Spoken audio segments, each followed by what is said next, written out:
Is this thing on? Are you ready, Matt?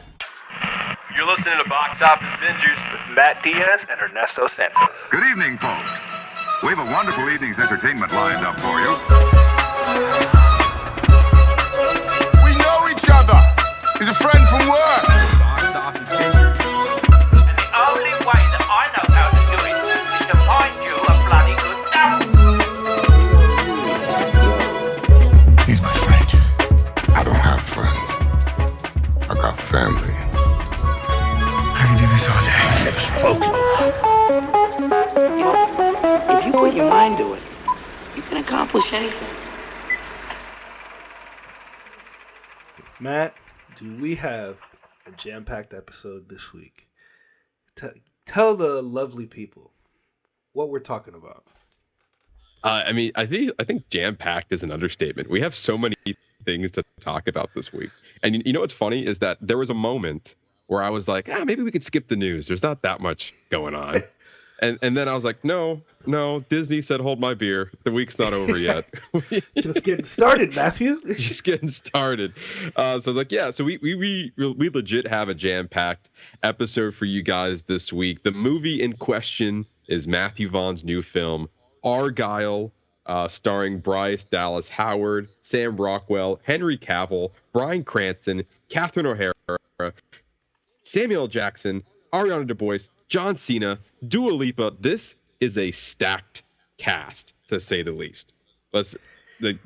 You can see that in the poster. 100%. Like, and you know, there's a conversation about that as well.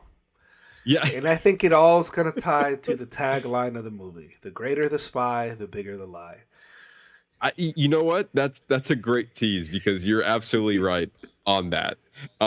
As I mentioned before, it is directed by Matthew Vaughn, who is responsible for Kick-Ass, X-Men First Class, Kingsman: The Secret Service, Kingsman: The Golden Circle, and The Kingsman, which is the prequel to the Kingsman films.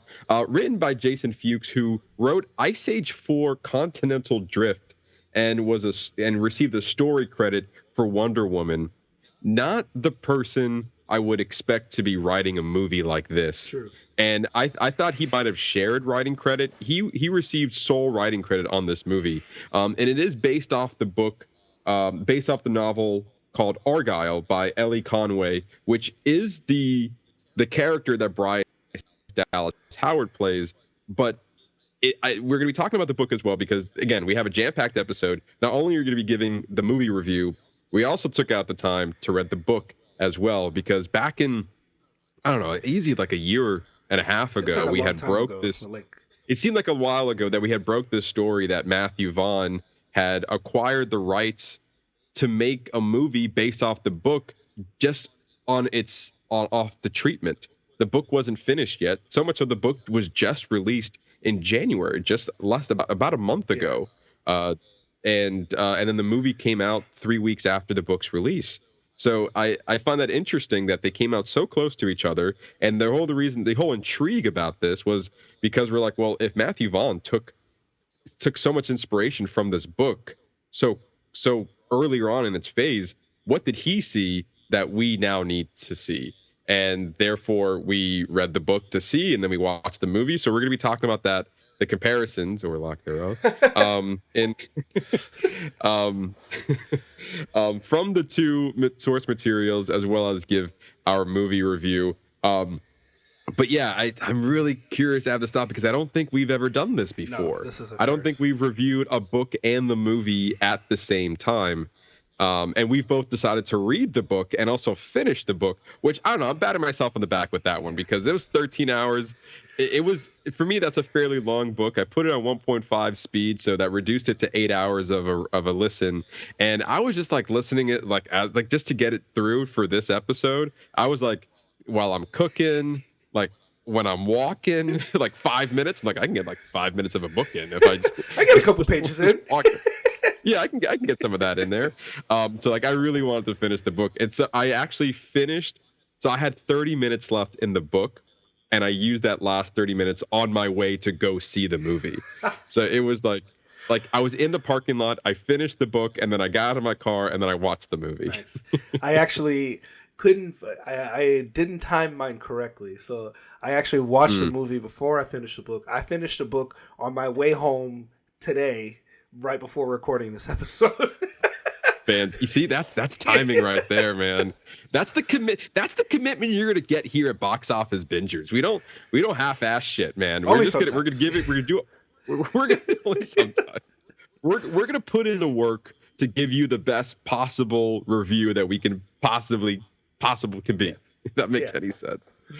But yeah, so we're gonna be diving into this movie. Also taking a break a little bit from the Oscar season. I feel like the last couple of episodes have been like Oscar centric, Academy Award centric, award centric. This one, we're taking a break. We got a big blockbuster coming out. Very true. We wanted to give it a watch there. But before we dive into all of that, even before we dive into our entertainment news, which is jam-packed, as well as our What You Watchin', we're also going to be talking about a little thing called MegaCon and our experiences there. And there's my photo there for those who are watching on YouTube. MegaCon, for those who don't know, is a big comic convention that comes to Orlando every year. And I feel like every year they just keep getting bigger and bigger and bigger. I remember when I first went, it was in 2014. So this would have been 10 years in a row that I've attended this con, with the exception of the pandemic, of course. But like I've been going every year since 2014. And so this time around, I only was able to go for one day. I didn't take any time off for work for it. So I was trying to like work out when it could work best for me. And they had the Back to the Future panel, and we're in the hoodie right now. They had like the main four. So you had Marty, Doc, Lorraine, and Biff, who was Michael J. Fox, Christopher Lloyd, Lee Thompson, and Tom Wilson. We're all going in there on Thursday. So I figured, all right, I get off at 3, thing starts at 4. I can walk around the show floor. It's like everybody has a different experience when they go to MegaCon. There's so much that's offered there that like I can understand why people go all 4 days, because you cannot do everything in one day. That's for sure. They made it that you need to come here for all 4 days to experience everything that's there. But I only went for the Thursday, which is the lower of the two, like the least amount of people that come there. It's also the only one that's open the latest, so it's from 4 to 9, so it has the least amount of hours that it's open. And I will have to say, for a Thursday crowd, it was pretty busy. That's what our friend of the show, David, he went all 4 days, and he was telling me that Thursday was looking like a Friday. That it was just jam packed with people. Yeah, and I feel like since there wasn't like, typically Thursday there's not like a lot of panels, and most of the celebrities don't come in till Friday and Saturday, maybe even Sunday. But Friday and Saturday are typically like the big days. Yeah. And if you go on a Friday, I feel like Friday is a good middle ground between enough celebrities, enough people, enough going on, but it's not Saturday. True. Where Saturday is like just crowded. But yeah, I actually convinced a coworker of mine, because they're like, hey, I'm going to MegaCon. It's like, hey, it's only $30. Just come on. We finished work, and he's like, all right, I'll go. There's no picture here of him, but it was very nice, because I was planning on going alone. I was like, look, I'm here to see Back to the Future. I'm here to walk around. That's it. So it was very kind of him to him to join on the fun, and we had a good time. I pre-purchased my parking early. Smart. Like through the app, and there was the Friday, Saturday, and Sunday parking was basically all sold out. The only days that were available were Thursday. And I had parked, so the parking that was available was on the north-south side. And I was like, I didn't know exactly where MegaCon was. And Orange County Convention Center is huge. And so I'm thinking, north-south side? Awesome. That's like right there. No. I was wrong. This year's MegaCon was on the West Concourse. And let me tell you, that was a journey. I didn't realize how far I was walking to get over there. And then since I convinced my friend last minute to go, he didn't have a ticket. I said, it's Thursday. Just go up there. When we get there, we'll just get the ticket, right? And so his line to get the ticket day of was nothing. Nobody was in that line. The multiple lines to go pick up your badge for people who already pre-purchased their tickets, like so many people were there. And how like he told me that he had already got his ticket and registered the badge, and I wasn't even halfway through the line yet. And I was like, man, The move is just to buy it there. There was nobody in that line. He probably waited a good like an extra 15, 20 minutes Just for you. For me. Just for me. Yeah, what I do is I usually pre-purchase, and then I have them mail me my badge so that that's smart. so that all I have to do is activate it through the app, through the QR code. So when I get there, I can go right to a reentry. Oh, you see, that's a smart move. That's the smart move. But yeah, so then like most of the time we just for me, I had a very nice and very enjoyable MegaCon experience. There was people there, but not a lot of people like, compared to other days.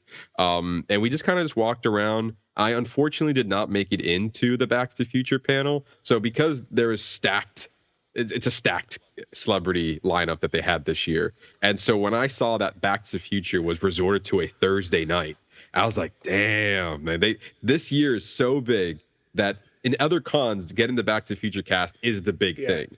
But this year, it's like, no, we got like Ian McGregor and Hayden Christensen from Star Wars filling the Saturday night slot. We have Loki filling in the Sunday night slot. But in certain panels, right, which I wanted to attend the Back to the Future one, in certain panels, you can purchase an additional ticket to get you guaranteed access into the panel. And so I'm thinking it's Thursday. I'm good to go. Panel starts at 7. I get there at 6:30. I see the general admission line, which is fairly long. All right. And so I was like, oh, it is what it is if I don't make it in. I have already seen this cast together twice before, once in 2016 when I went to the con in Philadelphia, and then again in 2019 when they came to MegaCon. And so I was like, if I don't get into this one, it's not the end of the world. I'm a fan, but I've seen them twice before. So this thing's supposed to start at 7. I'm in this long general admission line, which is free. And then 7 o'clock rolls in, line's not moving. 7:10 goes in. Now I've invested 40 minutes. The friend that I was with, he goes up the line, see what's going on.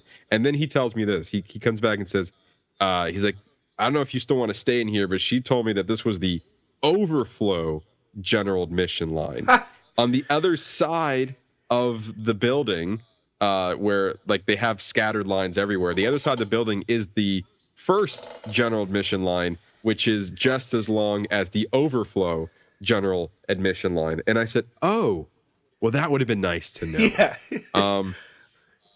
So yeah, we can head out because there's no way. Apparently they were running late as well. I don't know when the panel actually started, but in my head, I'm only going to be there for one night. Yeah. So I'd rather spend more time walking around the show floor, seeing all the different costumes, enjoying myself rather than waiting in line for a panel that I was most likely not going to get into. And I even, as we were walking out, I saw that the platinum people who are guaranteed seating have not even entered the venue yet. Gosh.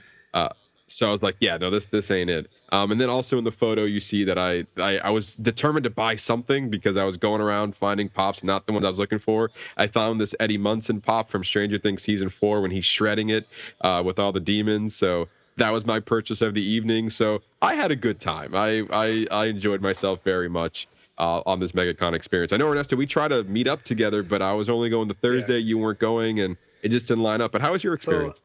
You hit the nail perfectly on the head.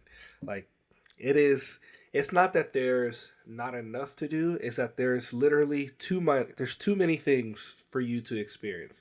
So I didn't go, like I said, I didn't go Thursday or Saturday. I could, because I had to work. So I was only able to go Friday and Sunday. So Friday it was just me and my wife. And then Sunday was like our main family day, and we actually we got to bring Bella. Only person that's not there is Eli. That's just he's not there yet. Once he gets a little bit older, then he can hang. But Bella came. You know what? She had a great time hanging out on the line with us. We got to see Finn Wolfhard and Gatton from Stranger Things, and I had this Ninja Turtles Stranger Things comics I had for them to sign. And it was pretty cool because like they both said that they had never seen this print before, like this type of their merchandise. So like just to watch them both like kind of appreciate it. They both kind of went through it, and that's kind of what like triggered the conversation. Like, Julian was so nervous when he was meeting him. He was like, what do I ask? But we had a good time. It was really good. And then I also got to meet Danny Trejo.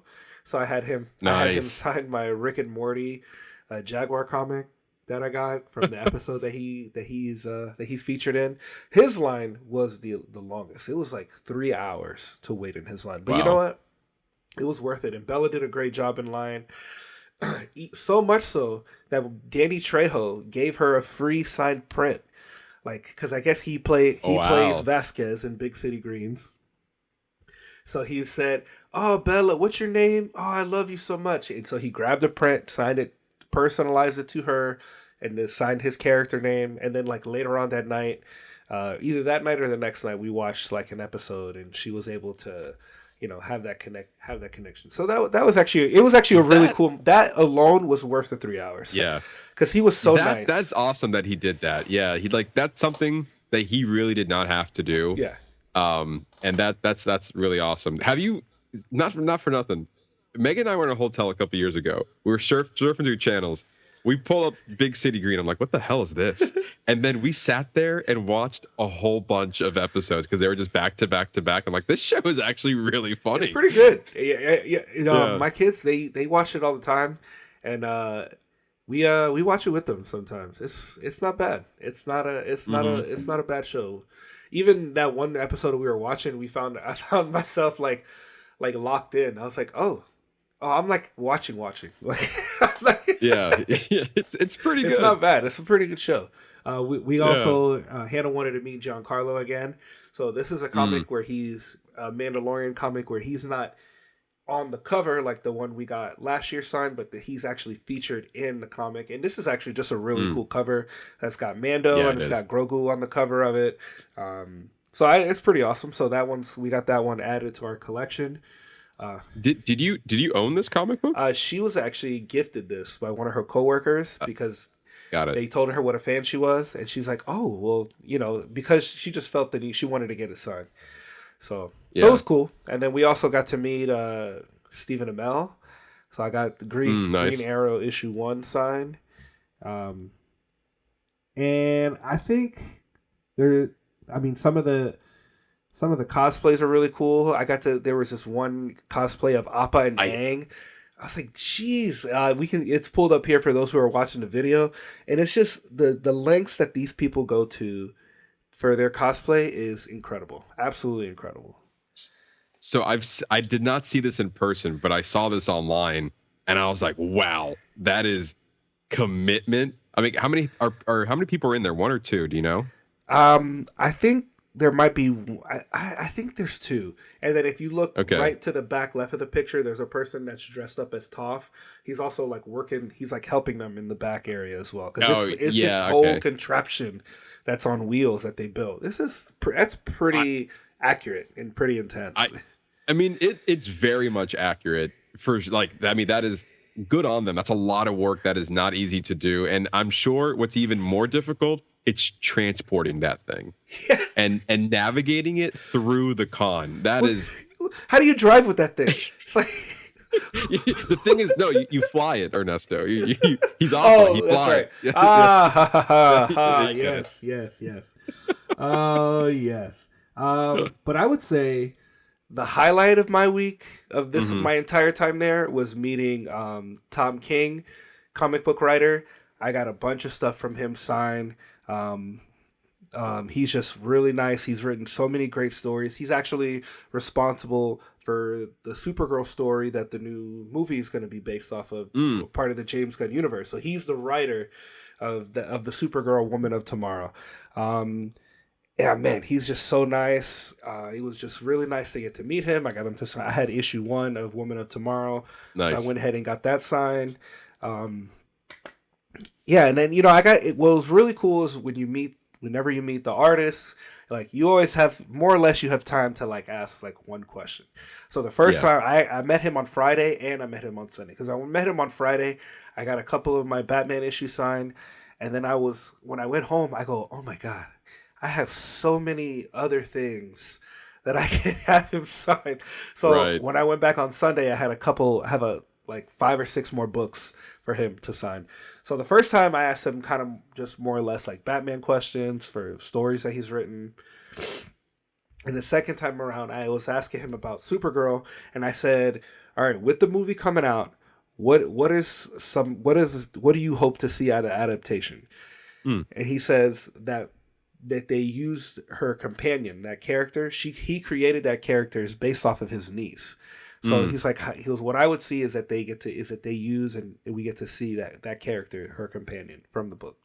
So I was like, oh, that's kind of cool. So now I have like a slight insight as what the creator wanted to see in the film adaptation of the book that he wrote. Right. Absolutely. Absolutely. I mean, and I feel like, correct me if I'm wrong, is like, so everyone can have a different experience when meeting, certain people. And I feel like the shorter the line, the better interaction you might have. Yeah. Because there's less of a rush for people to like, I got this long line I got to get through. And it feels less of a machine, more personal. And like a lot of people spend a lot of money on getting signatures and spend a lot of time in these lines and stuff like that. And you want to make these moments special. Sometimes it's just a transaction. It's like, hey, I love your work. I want you to sign this. And then that's it. But other times you can come out of there and have a really nice experience. And that's always the hope and the dream. Yeah.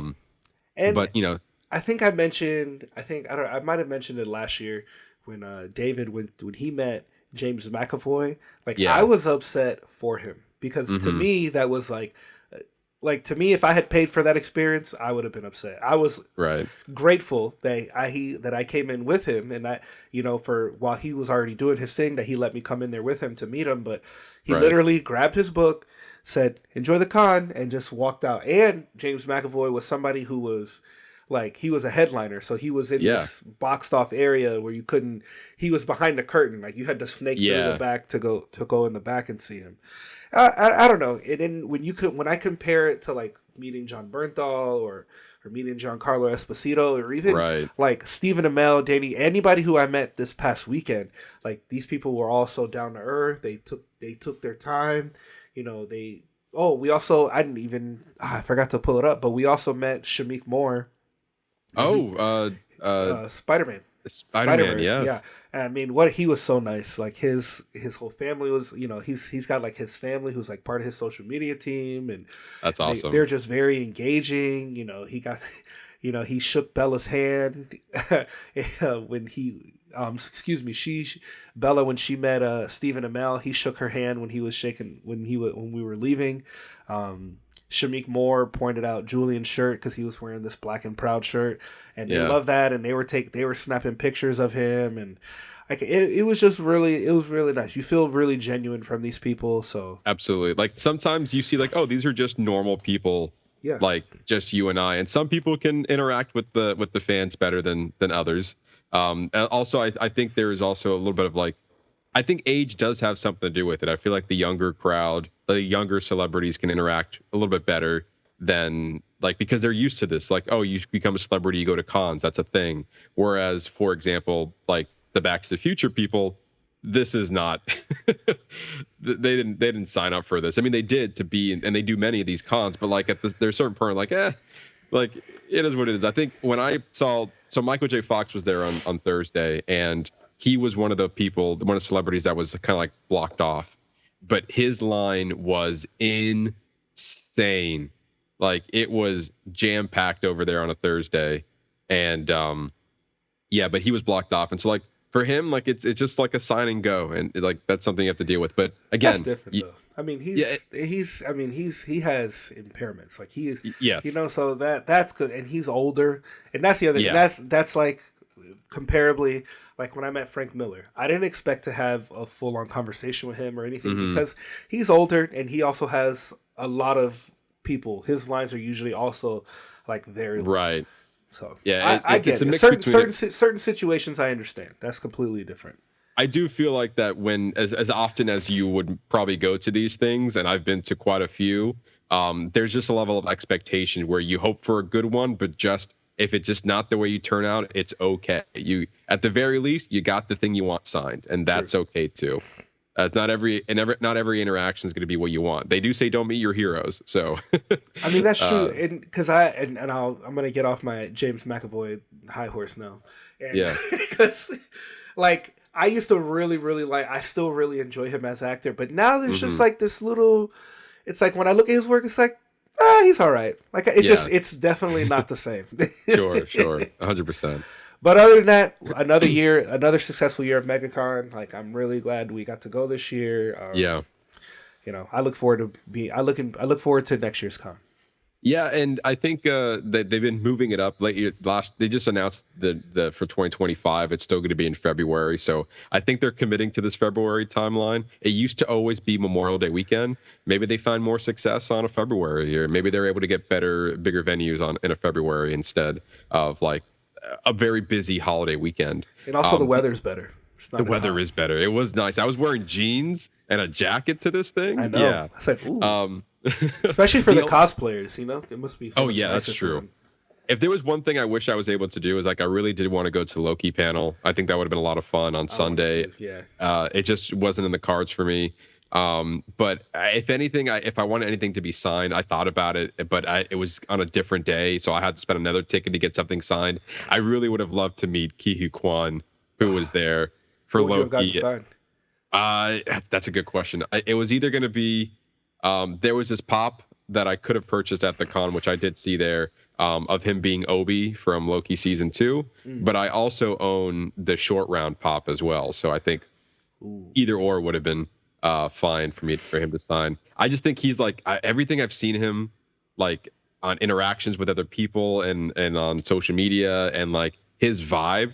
I just feel like he just loves everything, especially after like his acceptance speech and when he reunited with Harrison Ford. It was like he just seemed like a really cool dude that I would love to at least say hi to. Like I feel like no matter what, you just have this energy about him that just feels so grateful for where he is and how is he able to come up. And but yeah, I'm also like, and just in general, I'm really proud of MegaCon for really like just stepping it up. And one of the biggest cons in the US now it's turned out to be. And like I was seeing headlines from news articles about what actors had said in MegaCon. Yeah. That's typically reserved for like the one in New York or the one in California and San Diego. As like, oh, here's the big news story of the week. And now I'm seeing that for like, that's in my backyard. Yeah. Like I went to this thing where they broke a news story. Like that's pretty cool when you live in Orlando, and stuff like that happens. So That's so true. No, I was gonna say it's funny you brought that up because I think the one that I saw was the one from Gatton from Stranger Things. I was like, I saw him. I could have asked him that same question. You're right. Yeah. And one that I saw was Paul Bettany. I guess one of the fans asked him, is like, will you be interested in returning for Vision after all this? And he's like, yeah, just give me the call. I'll come back. And so like that was like a headline of a like nothing big, but like, yeah, that was there. I attended this thing where news is happening. So maybe one of these years, again, I can probably commit to like a multi-day thing, but for the Thursday that I went and for the time that I put in there, I had a good time. Same. I look forward to next year's con. Absolutely. Hopefully, again, we can go together. Yes. We have to plan this better. We have to be better, Matthew. We have to be better. I know, we really do. So with that, after our MegaCon experience, let's dive into the news that was supposedly going to be non-existent for the week. Because again, Disney was like, hold my beer. I got some things to say. So we're going to start off with Disney here, and in an interview with CNBC before the Q1 2024 earnings call of the Walt Disney Company, CEO Bob Iger made a surprise announcement that a sequel to Moana, titled Moana 2, will be coming to theaters November 27th, 2024. For them to hold on this news for a movie that's coming out in November, first of all, good on you, Disney, because that was a complete surprise. You had mentioned nothing prior to this that a sequel to Moana was on the way. This news comes as a surprise because it was previously announced that a continuation of Moana was going to be developed as a TV series. But because Iger was impressed with the footage, it became a feature film, which makes a lot of sense. Yeah. So they were already developing something, and they just kind of reworked it for a film, which might be a better call, in my opinion. Though not announced, Louis Carvalho and Dwayne Johnson are expected to reprise their roles as Moana and Maui. Lin-Manuel Miranda, however, who wrote songs for How Far I'll Go and You're Welcome from the first movie isn't expected to return with new songs for the sequel, which I find interesting. David G. Derrick Jr., storyboard artist for Moana, The Lion King, the live action one in 2019, and Raya and the Last Dragon, will be directing and will be making his directorial debut. So I wonder if he was like working on the TV series, and instead of bringing in the original like directors or giving somebody with a little bit more experience, they just gave it to him since he was already headlining the project. But anyway, what do you think about all this news, Ernesto?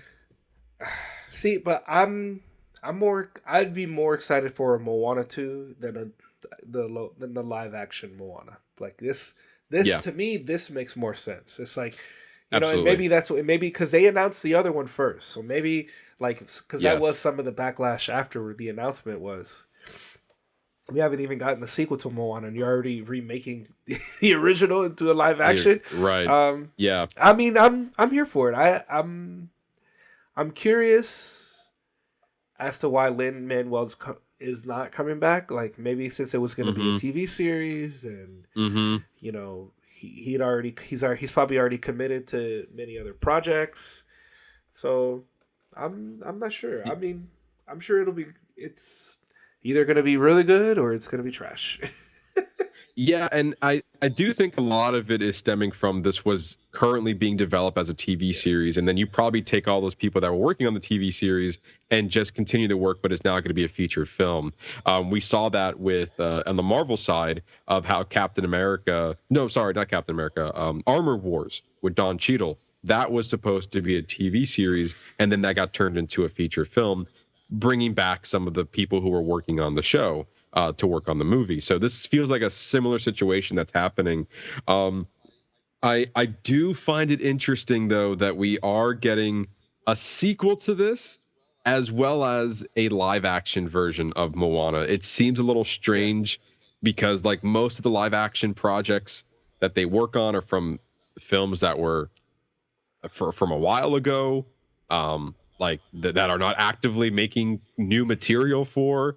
And so it just seems really close together on this. Obviously, that wasn't part of the plan, but here we are. I am curious. They, again, not announced, but the Olii Carvalho, she's made a statement saying that she's not returning for the live action version. She's expected to return for the sequel. None of those was announced. Like Dwayne Johnson wasn't announced. So I guess part of this is like, how far in the did you just make this announcement but not securing the voice acting? Because that's a pretty big deal. Like it is expected for celebrities that were involved with the movies to not lend their voices for TV shows. That's common. But when you don't bring back the original voice actors for a sequel to a movie, something's gonna feel off about that.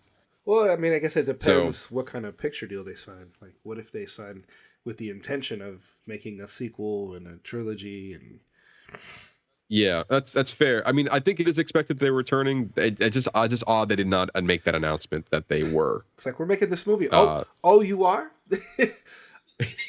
Oh, really? I guess. Oh, that's nice. I mean, if they want November, they got to get cracking. Yeah, that was also, I think that was the bigger headline there, was that it's coming this year. It's like there was no previous announcement on there. We have all these different release dates that are coming down until 2026, but yet this one is like, it's this Thanksgiving. So also, I don't know if Disney should be sticking to this Thanksgiving timeline. The last 3 movies that they've put out, animated movies, which was Encanto, Strange World, and Wish, all came out on Thanksgiving weekend, and all 3 of them were not box office hits. Except Encanto. I think they might have. Encanto, they didn't make a lot of money. It was, for again, a pandemic related, but at the same time, it's like, I don't know. Should we leave that Thanksgiving? Maybe try the summer. Try the summer, or a fall date where it's not jam packed to watch other things around that time. I think, if not mistaken, I'm going to quickly look this up. Which I think they should reconsider. I think they're sharing the same date as Wicked, like the movie musical. Or isn't Wicked which Christmas? That is? I thought that was in December. I just had it. Nope. Come on, there it is. November 27th. That's the same date. That's not a good move on Disney. No. Like a lot more people will go see Wicked than Moana 2. I think that's fair to say. Well, that's probably what we're gonna go see. Right. If I'm given the option, I'm gonna go see Wicked first, and then eventually Moana 2. So I'm curious if they're gonna stick to that date. I would reconsider if I was Disney on that particular date, but time will tell on that. And then now going into the Disney's Q1 2024 earnings call, CEO Bob Iger confirmed a few release dates for their upcoming slate of films that were not yet announced. They kind of gave a good slate of the rest of 2024, a little tease in 25, and the future into 26. Most of those movies we've already talked about in previous episodes, so I'm just going to mention the ones that were not talked about. And so we have Alien Romulus that's going to be out in theaters August 16, 2024. I believe this takes place during the Alien 1 and 2. I don't think it's a prequel. I don't know exactly what timeline it is, but we knew that this film was being in the works. We also know that a TV series, maybe that's what I'm getting confused, a TV series is also in the works. So it's going to be a big Alien year for sure, because I think both of these are coming out this year. Moana live action got a date of June 27th, 2025. It's 8 months later. Yeah, it's like, hey, remember that movie we just released? Here's the live action version of the original. Yeah, which is why, again, it's an interesting move. We're kind of going all in on the Moana storyline there, and like they're not even giving themselves a break for this story to breathe. We're just getting all of it all at once. They would learn. Again, I don't know if that's the move to make, but I feel like some of these dates might get pushed back. We'll see. And then Zootopia 2 got a release date of November 26th, 2025, a year later from Moana. So again, we're on the Bob Iger train now. He said, I want sequels. I want my money back, because he even admitted in the earnings call that 2023 was not a great year for them. I mean, the writing's on the wall there. We knew that. We knew that. So I think he's banking on franchises and sequels to boost back up their bottom line. We'll see if it works. Yeah. But yeah, I think more people will show up for Zootopia 2 or Moana or Inside Out 2. I like that. These are safe bets. And I think right now Disney's looking for safe bets to maybe, hopefully in the future, give us more original content.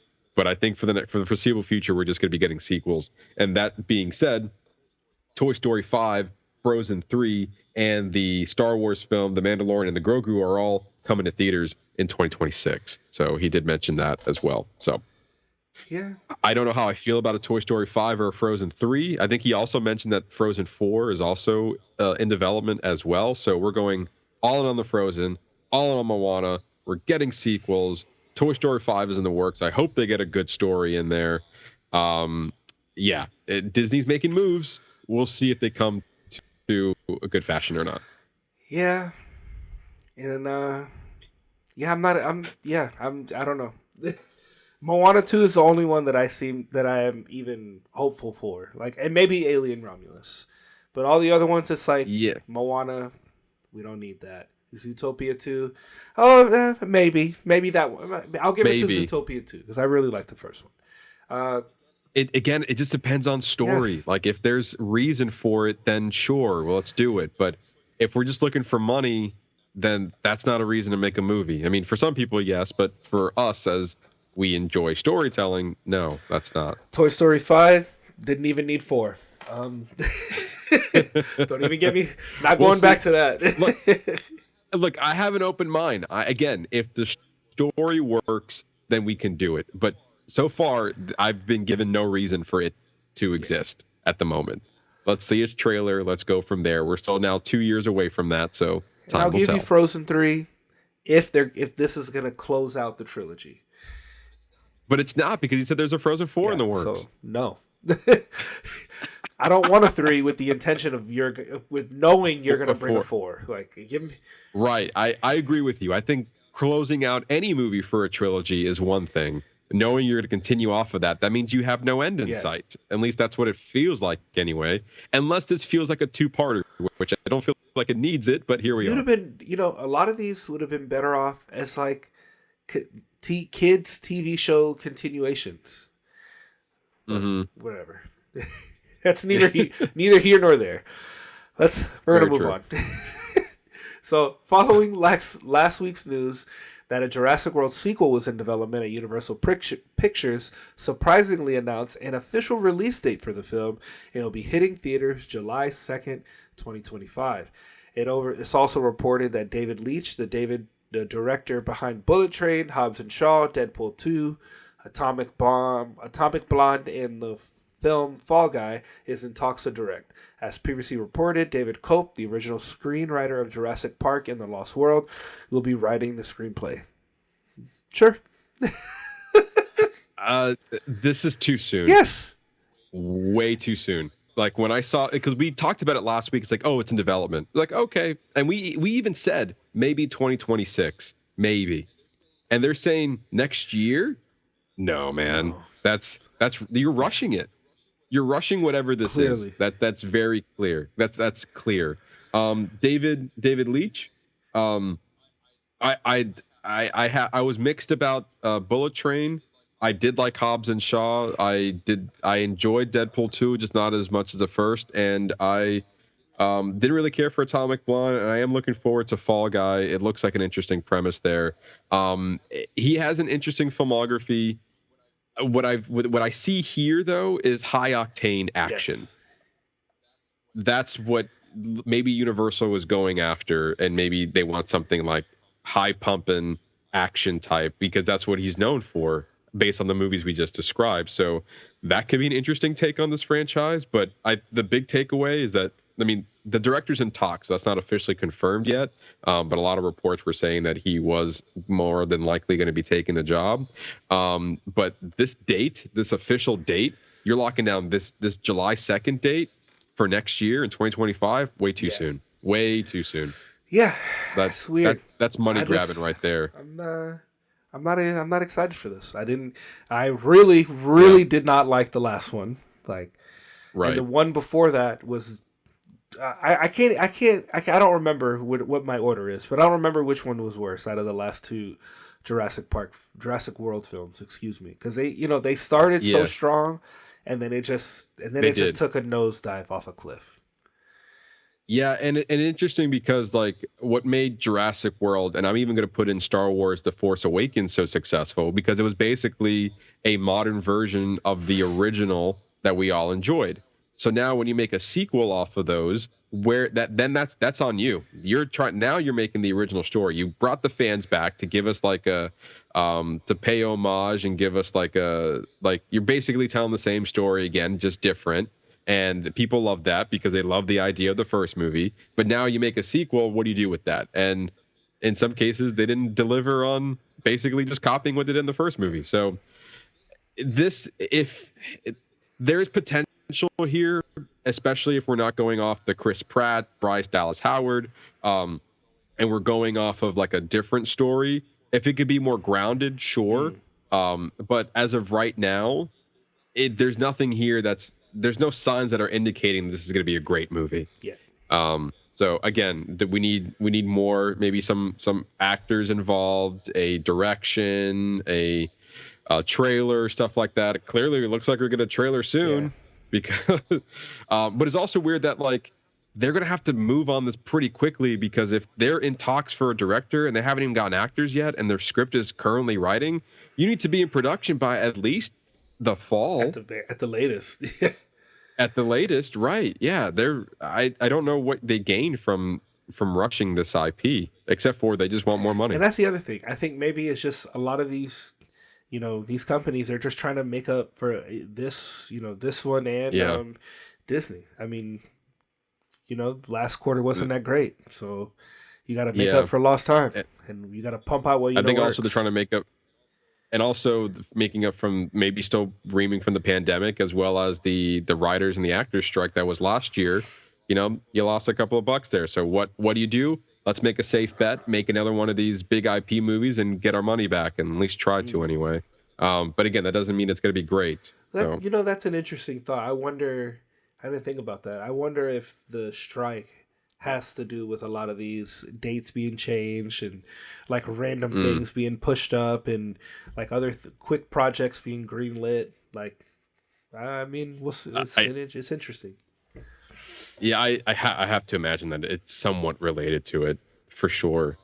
So with that, we're going to be going into our next story, which though it's not movie or TV related, this next news story is a bit of a game changer when it comes to streaming and could pave the way for possible more collaborations like this in the future that could affect movies and television. So let me explain what's going on here. Disney, Warner Brothers, Discovery, and Fox have all come together to launch a new streaming service that will make all of their sports programming available under one singular broadband roof, a move that will put content from ESPN, TNT, and Fox Sports on a new standalone app, and in the process, likely shake up the world of TV sports. Now that is so interesting. That's huge. That's gonna be a huge moneymaker. Like that's gonna change everything. So the three media giants are slated to launch the new streaming service in the fall, with each company owning a third of the new yet-to-be-named streaming service. And listen to this. Subscribers would have access to sports networks including ESPN, ESPN2, ESPNU, SEC Network, ACC Network, ESPN News, ABC, Fox, FS1, FS2, BTN, TNT, TBS, True TV, and ESPN Plus, as well as hundreds of hours from the NFL, NBA, MLB, and NHL, and many top college divisions. That's a lot of content for people who like sports in one app.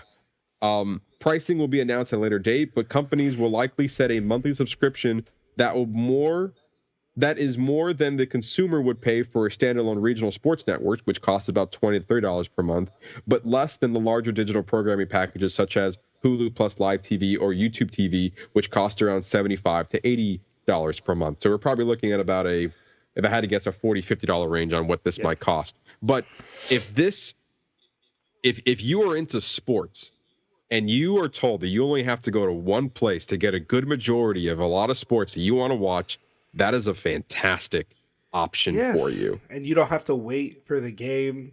You don't have to wait to watch it live. You obviously probably can if you want to, but if you miss it, you can go back and you can start it from the beginning. Like, it's just another way of stepping into the new age.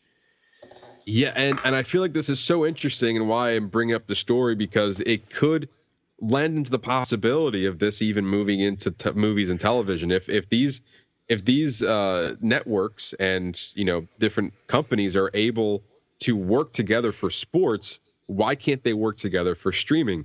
And a lot of people, like, we have the streaming wars and this and that, and I was having this conversation, I'm not sure if it was you with somebody else, but like, we don't have this problem with music because all music is under one place. You pay one fee either through Apple, Spotify, Google, wherever you get your music, Amazon, and you can go to one place and have a large library of music. You go to one place for your music. There's no problem there. So now it looks like they're trying to work together to do this for sports. And this seems like a complicated venture to even go down. A lot of legality will probably have to go into this to make sure the streaming service is what they want and everyone's making a profit. And for the consumer, it's all about convenience. We have now the convenience to listen to any song we want to with a monthly subscription. Now you're saying that for the easy convenience, as when all these different media giants get out of their way and, hey, let's all make money together and make it convenient for the consumer, all you're saying, for $50 you can watch all your sports in one place. Done. And so imagine for 75 now when you go to 100, you can watch all your TV and movie. It's basically we're right back to cable. We went away from cable only to literally, like, let's see if this works. If this sports one works, then we can try it with the other ones. Like, it's literally cable all over again. Pretty much. Yeah, that's basically what they're trying to recreate, but just no ads. But then now there is ads. So we're back in this. Now it feels like we're just paying more to have all the streaming services. But like, then you hear all these different streaming services, they're losing money and subscribers, is because like not everyone wants to lock down their place in one specific area because people like variety. So if you offer all that variety in one place, like right now we're seeing it with Showtime and Paramount, with Discovery and Warner Brothers, with Hulu and Disney. Like they're slowly becoming one of for their individual streaming services to make all of that content in one place. But eventually, if they're looking to make money, you might have to work together really and get all of that. What's noticeably not on here, was not part of this deal, is NBC. Ooh. They're not doing any of that. Universal, NBC, Comcast are like, nah, we're good. we don't need to be part of this. They've got the Olympics. The NBC has the That's Olympics. what I'm Yeah, they're like, we're not going to give you that. Just forget that. You don't get that. we're gonna hold on to that money. Like Peacock is already, we need people to come to Peacock, and the Olympics is a great avenue to watch all things. And when the Olympics was about 2 years ago, NBC was a great avenue to watch all the sports live, re-recorded. It was all there. Like it's all about convenience. Yeah. And if you can sell convenience, people will buy into it. So again, very interesting to see that they were able to do this in the sports world. Maybe that can come about in the movie and television world in the future. I don't know if that's where we want it to be, but I think if we can lower the cost of all these different streaming services and don't have to go to many places, then that could be a benefit. And I'm actually pretty excited about this. I think it's gonna be a great thing for sports fans. I think so too. Yeah, for sure. All right. In movie news, Past Lives director Celine Song is reuniting with A24 for her second feature film titled Materialists, starring Dakota Johnson, Pedro Pascal, and Chris Evans are all in talks to star as the leads. Materialists will be a New York set romantic comedy following a high-end matchmaker who gets involved with a wealthy man.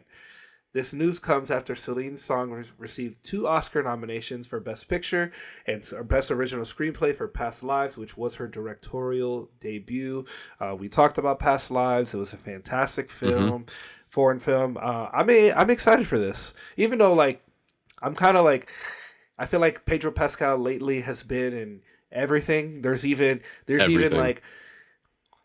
no official announcement from Marvel, but it's almost all but confirmed that he's also going to be Reed Richards. Dakota Johnson, who's in Madam Web, and we've got Chris Evans, Captain America.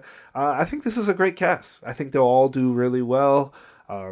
Celine Song is a fantastic director, and a rom-com. It basically sounds like Celine Song's version of Hitch. Right? I know I'm interested in her next venture. I think I always enjoyed a director's second movie because you can have an idea and that's been lingering for so long, and most first-time directors, especially actors going into directing, or just first-time directors, they have so much passion for their first project. And you see it, for example, with Jordan Peele, and he came out with Get Out, and then I won an Oscar and all that stuff. And so a lot of people take notice in the first, but then it's always, what do you do for your second? How do you make yourself stand out? Was it a one-time, was it one-hit wonder that you had in your hands, or do you actually have the chops of being a well-renowned director that has great ideas through and through, or was it just a one-off? And so I'm really interested to see what she has in store for this one. It looks like it could be an original take. And then you having this A-list cast attached to it. What was nice about Past Lives was it was so grounded, it felt so real, but it was also very lack of a better term, slow and thoughtful. And I'm curious if we're going to have that same avenue, or because it's a rom-com, it would just be more lighter than what Past Lives was. So definitely interested to see what she can contribute to this type of story. That's an interesting point. I didn't think about that. So with that, keeping with people who just received Oscar nominations, newly Oscar-nominated actress America Ferrera is about to make her directorial debut with I Am Not Your Perfect Mexican Daughter, based on the Erica Sanchez best-selling novel of the same name. The film is in development with Amazon MGM Studios' Orion Pictures, after it was previously set up at Netflix, which is no longer attached to the film, which I find interesting. Flaming hot screenwriter Linda Yvette Chavez will write the screenplay, which follows Julia Reyes, a teen with dreams of becoming a famous writer and leaving her traditional Mexican immigrant parents in Chicago. They wish she was more like her sister Olga, now eternally perfect since her tragic death. As Julia seeks to break free of her oppressive home, she tries to uncover her sister's truth, and in the process gains a deep understanding of the wounds her family carries. I think this seems like a great start for America Ferrera as her directorial debut. It feels like a lot of passion there. If you take notice in the image, Ernesto, so this is the book cover. If you look down the bottom, it has a quote from America Ferrera when they were promoting the book. So she's obviously, she's very invested into this project. So Absolutely. This is probably going to be a great one for her. I mean, I'll be looking forward to see this whenever this eventually, goes into production and finishes and comes out. Yeah. Yeah, it didn't say anything about her starring in the movie, but I'm assuming if it's based on a teen, I doubt it, unless she has like a small role elsewhere in this film. But I think as far as like the subject matter and definitely America Ferrera representing the Hispanic community, then yeah, I think this is like great. Like you can tell there's passion here, and that's always, again, what we were just mentioning before. A lot of people's directorial debuts are always met with a lot of passion. Like they're so much invested into it that they want to direct this movie. So I'm really interested to see how this one plays out for her. Same.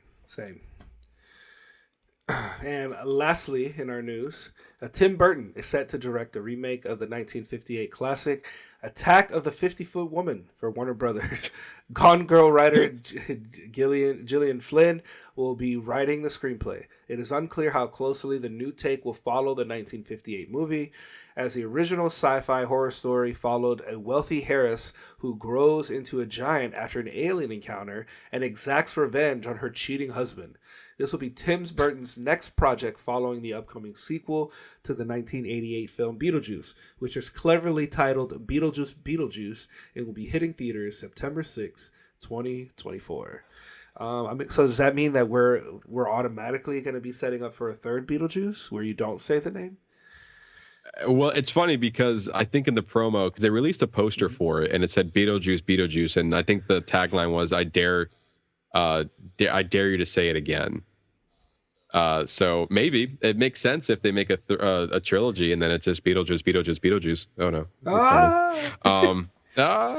no. But this I feel like this fits right into Tim Burton's wheelhouse of just he's known for making weird movies in his own unique style, and I can see him having an interesting take on this Attack of the 50-Foot Woman. Kind of ridiculous concept when you think about it, but maybe he has a modern take on it. I don't know. And where's Johnny Depp going to be in this? I guess is the better question. I know. Yeah, is this going to be... Who's the other one? Helena Bonham Carter. Right. Is she going to be the 50-foot woman? Oh, that would be... I could see that. Yeah. But definitely an interesting next film for him, for sure. But yeah, no, I'm here for it. Again, trailers. I need actors. I need more than the headline. But it just seems like a ridiculous concept. And like, yeah, this is Tim Burton all over it for sure. I've never seen the original, but based on that the description of the movie is like, I don't think I need to see that. But here we are.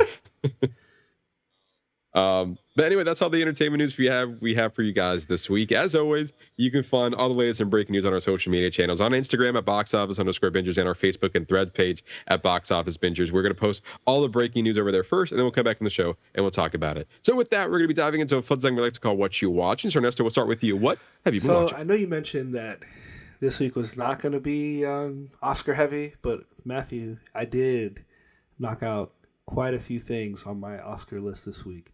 I hit a couple of I knocked out a good portion of the documentaries, and I finished the documentary shorts. So starting is Bobby Wine, the People's President. He talks about focused on his presidential run in Uganda and then the movement that behind it, and he's also an artist, and just kind of like there's just a lot of crazy shit that has happened to him with like the election, and during the election they like the president shut down the internet to stop the opposition. Like he's been beaten, like there was like riots in the street. It is a wild story. If you haven't seen it, it's very good. It's about an hour and a half. Really, really well done. I can definitely see why it's nominated, especially us going into a big election year. So this one's gonna be a high contender.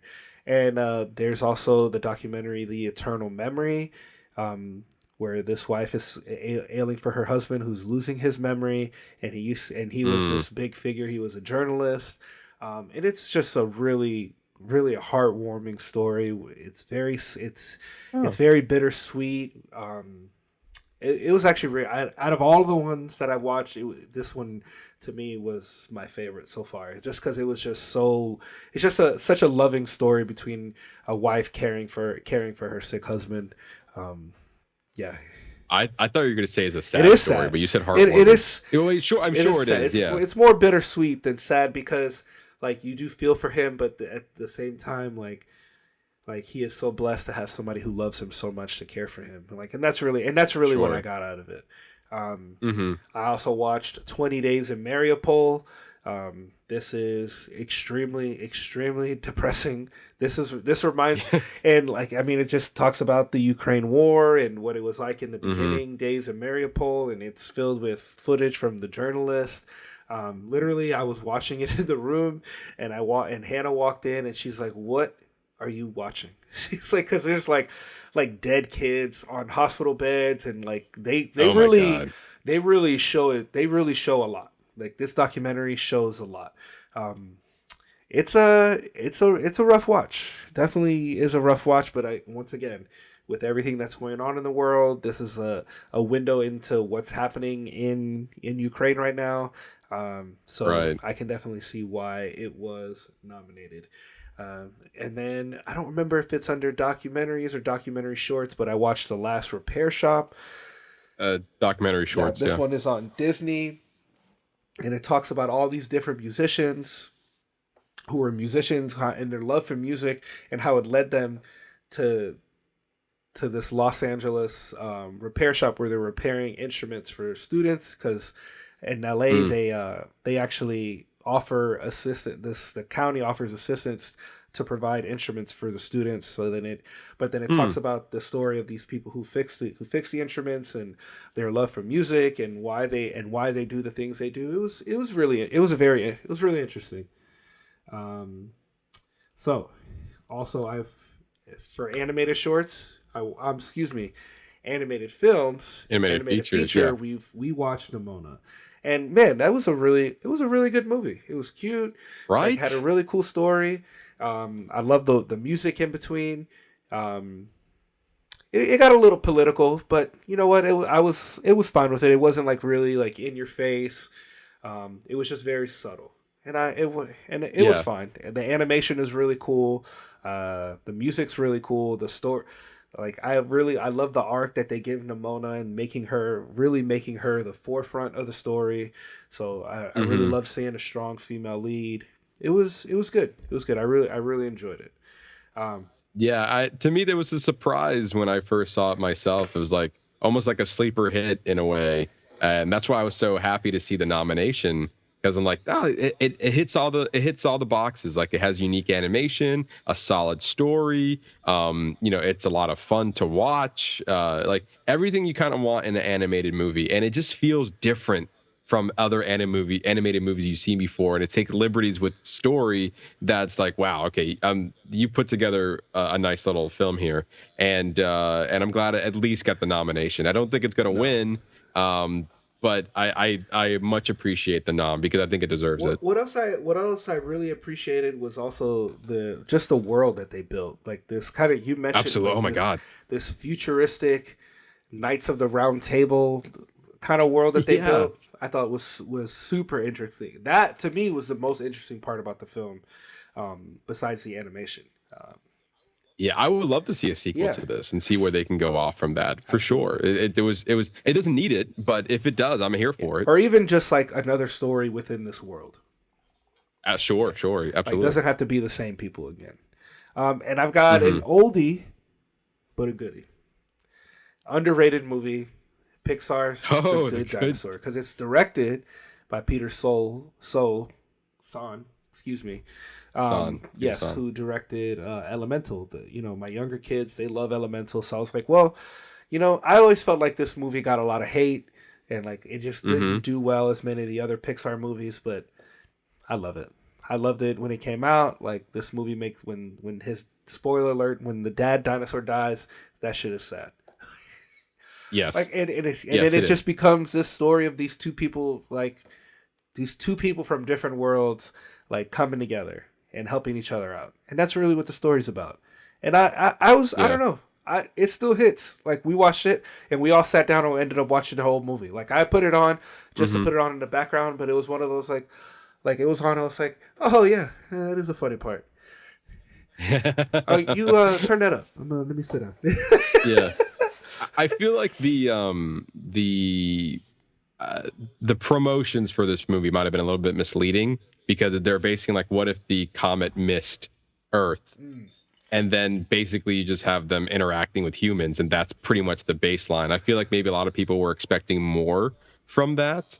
But from what we have, it's like I enjoyed it for what it was. It's not my favorite Pixar movie, and definitely sure it's a little bit down there of like how inventive and like groundbreaking the storytelling is compared to other Pixar movies. And I feel like that's what Pixar's fault is that they do so good in the story. When they just give you like an average story, then they're like, oh, that movie sucks. And it's like, no, it's still good. Just in comparison to it's just else. Not as good as, yeah, it's like you've already, Pixar set a high bar for people. And so it's hard to hit that level every single time. But this one's nice. I also do enjoy this movie. We started Upload with Robbie and Mel. I wasn't 100% sold on last season, but I was like, we're going to give it a shot. And we started it, and it's actually pretty enjoyable. It's actually better than what I thought it was going to be. So this was season 3, you mean? Yes. Yeah, this is Yeah. season 3 of Upload. Yeah, it's all out now. It's a quick 30-minute watch. Robbie Mel. It's very much a turn your brain off and watch though. Like it's like you don't really need you can do a bunch of other shit while you're watching this and you can still keep up. So especially with like I'm watching like a lot of heavy Oscar stuff now, especially with like the documentaries and the shorts. Like it to me, stuff like this is becoming welcomed because sometimes I just need the mental break from it. Yeah, so it's funny because I also agree with you. I loved the first season of Upload. The second season took a huge nosedive, and I've been hesitant to start the third season. But if you're saying it's worth it, I mean, also it's like to say that. I mean, we haven't finished it yet. I mean, I'm just starting. Like the jury is still out. Like I'm still debating. Like we watched one episode, and I go, oh, okay, I'll watch the next one. Yeah, right. So I'm still skeptical. Yeah, and I think. I mean, also to like, even if I decide to watch it, it's not like I'm investing that much time into it because it's only 30 minutes. You can get done through this fairly quickly. Let's see, season 3 is 8 episodes, 30 minutes each. That's 4 hours worth easy of content there. So yeah, easy peasy. And then to round out, we finished The Morning Show, season 3. Nice, man. That was good. It was a really great season. Yeah. And I love that they're in a place where we can definitely enjoy and pick up for what all the things that happened in this one. So I think great performances. I think they hit a lot of layers, especially between the journalists, like putting them in situations that go, I wonder what a journalist would do in that situation if they were faced with that thing, especially with Reese Witherspoon. Reese Witherspoon spot, like it makes you think, like if you were in her position, like maybe you could be quick to judge her, but can you? Like, do you know if you would make the same decision that she made? Like it definitely causes a lot of things happen in this season that cause conversations, which I really enjoyed. Yeah, I do agree with you there, and I do like John Hamm's inclusion in this, being like this big tech mogul trying to buy out a company. That's something that it feels like it happens all too often now, of like a bigger fish buying something to gain this and that. And they did a really good job with it and interacting with other things that are happening in the story. We talked about earlier in the season of like they tackle stuff with race, they tackle stuff with like again the tech of it all, and then like where like seasoned journalists, what they go through, or as compared to like producers and up and coming journalists, is like it's really interesting, especially like being involved in that on a daily basis. In your case, because you work in the news, seeing a different like dramatized version of that. It was definitely a good show, a vast improvement from season 2. Yeah, 100% agree. Mm-hmm. Although it did, like in the beginning, I felt like it took me longer to get into it just because I felt like I was playing catch up in the beginning. Like, who's this? Fair, fair. Why are we here? What happened? Yeah. There's always with certain shows when it's like one every year and a half, and then we're like, it's been so long. How am I supposed to remember? I shouldn't have to watch a YouTube recap. Yeah, but I do. But yeah, I know that was kind of long, but that's all I got. Awesome. Well, I took a page from your book, and I watched the entirety of Ted on Peacock, the Ted the series, and I will have to say, it was really good. I liked it. I enjoyed it. I think I was watching it, and I was like, you know what? This is a good turn your brain off and just like this was like the medicine that I needed after like just like a good day after work, like as a hard day after work, and you just go sit down and just watch. And I wouldn't say it was mindless, but it was just easygoing. It's consistently funny. I think Ted works way better as a TV series than it did as the 2 movies. I can agree with that. And I think the interactions that he was having with was it Mark? No, that wasn't his name. Johnny. With interactions he was having with Johnny as a kid, and just see him like it's weird because it kind of gives origins to what the movies. So like we saw the origin of him smoking weed for the first time, and then we see him like how the Thunder Buddies song came to be, and like that was like the pilot was the weed, and the ending was the Thunder Buddies song, and that was like, if this is all we got, this is a nice little like here's this nice little origin story to give you more context of what happened for the movies, if you want to think of it that way. But I think let them keep going. This is good. It's like it's you made also a good point of where it was like old school television where you have like these weird instrumental fades into this is like a live action Family Guy is what he did, right? Like you hear the music, you go, oh, I am watching Family Guy still. Like it does still very much feel like Family Guy. And it also like what Seth MacFarlane does with Family Guy is that the start of the episode goes nowhere, goes like completely off the rails by the end of it. Like you think the path is this, and then they get themselves into more shenanigans, and it's like way off from where you thought this was going to end for the episode. And I think part of it was like the episode started with Halloween night, and like Ted and Johnny were just going to throw eggs off the roof, and they had like this whole night planned, and then it turned into like the cousin wanted to go to this party where Ted had to drive her, and then they go to like this college party, and then they run into the professor, and it's like, where's this going right now? What is happening? And I think I appreciate that because it kept you, maybe not guessing, maybe you weren't really guessing where it was going, but it's kind of just, I'm just here to go along for the ride. And then you had the weird story with the dad as with him in Vietnam. And then you had like this nice story with the mom and her going back as a teacher, but then maybe that's not something that she wanted, like something she wanted in the past, but now she finds a new reason to kind of go about her day. And that was like a nice, sweet little story there. But then really the dialogue between Johnny and Ted, it's so quick. Yeah. It's like their interactions were just so good. And like some of them are just like deadpan, like just staring at each other. And for me, that was also really funny, where he was like talking to the girl in the car where he has a crush on, and he was like, it's like, he's like, I was in I forgot what he said, and then Ted's just like looking at him like, what the fuck are you doing, man? And then like he's trying to save the situation. But then also like all of them are just trying to look out for Johnny as he's kind of growing up and being a kid, and like we're trying to give him the the best path that we can in this really screwed up way.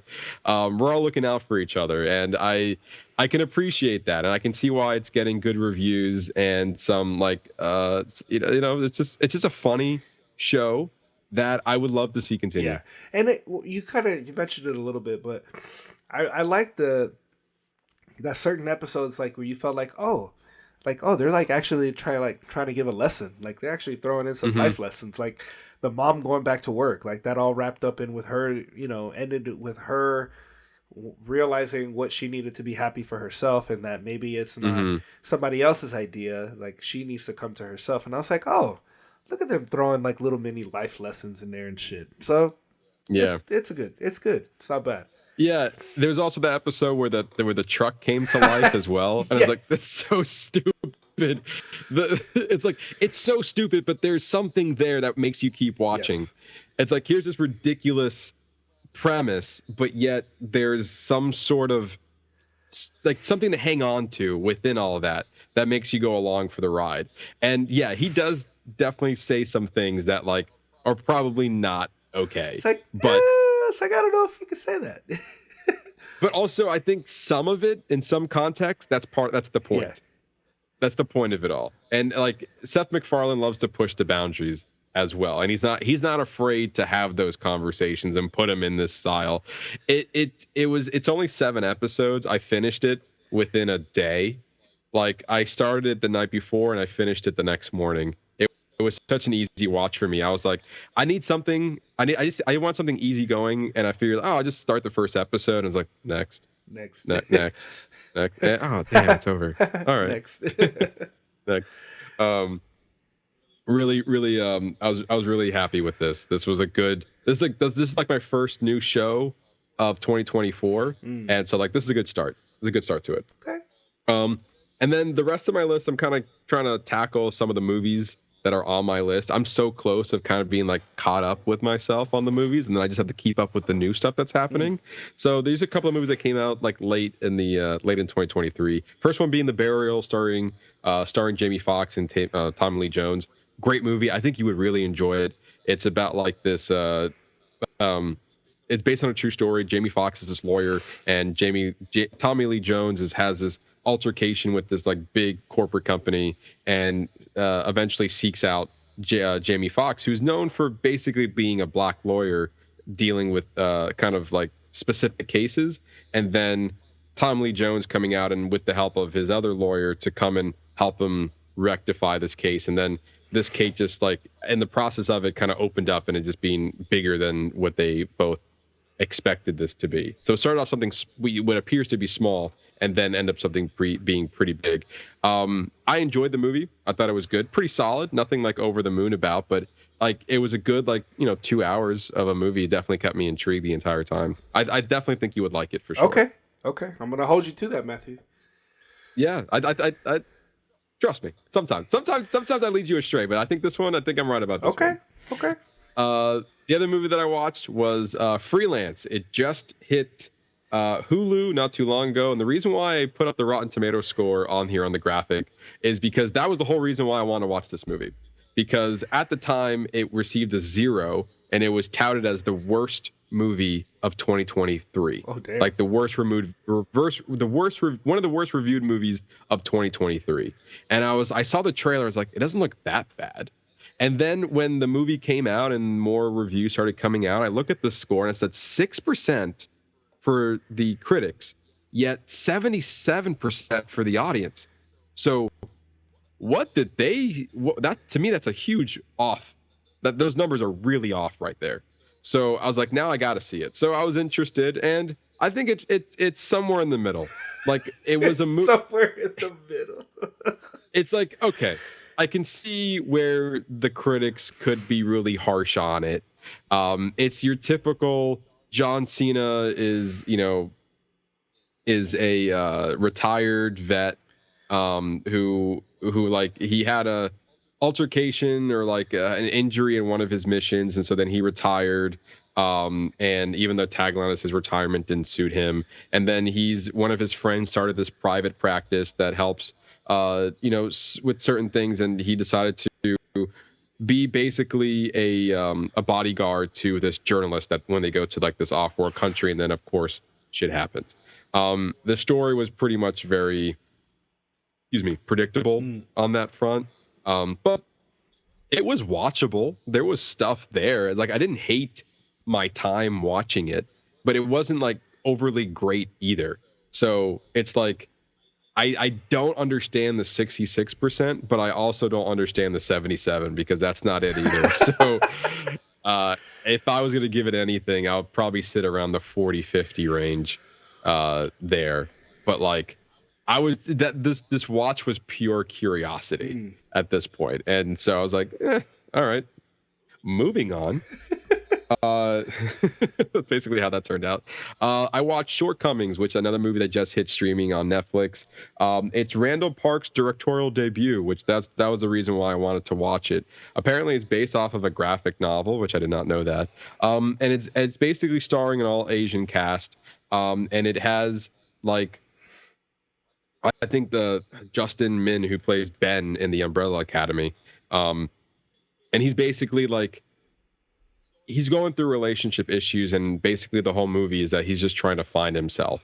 But he's also pretty much an asshole. So it's not really a character you're kind of rooting for, but you just see him kind of going about his life as he's trying to have relationship issues and just trying to figure out who he is. It's a good easygoing movie to watch, and definitely a good one for Randall Park to kind of dip his fingers into the directing role. I thought he did a good job telling the story. Again, nothing over the moon about, but I enjoyed it. I thought it had a lot to say about a lot of different things, especially like life and relationships and stuff like that. So another solid entry. I think you also might like it as well, but not as much as The Burial. Oh, okay. But like it's still a solid movie. Like I still enjoyed it. What's it on? This one's on Netflix. Okay. It just hit Netflix. Next movie is The Killer, the David Fincher film. I know Matt had talked about it, that he said he watched it. I think he said a little bit slow, but I actually really enjoyed it. Michael Fassbender did a fantastic job kind of being like this very stoic, like a lot of this movie was internal dialogue. So like he doesn't have a lot of words that he's speaking on screen. A lot of it's like you're in his mindset. And like kind of like the mindset of an assassin and basically the killer, and what he kind of mentally goes to, like to a different place to see how he commits these murders, I guess.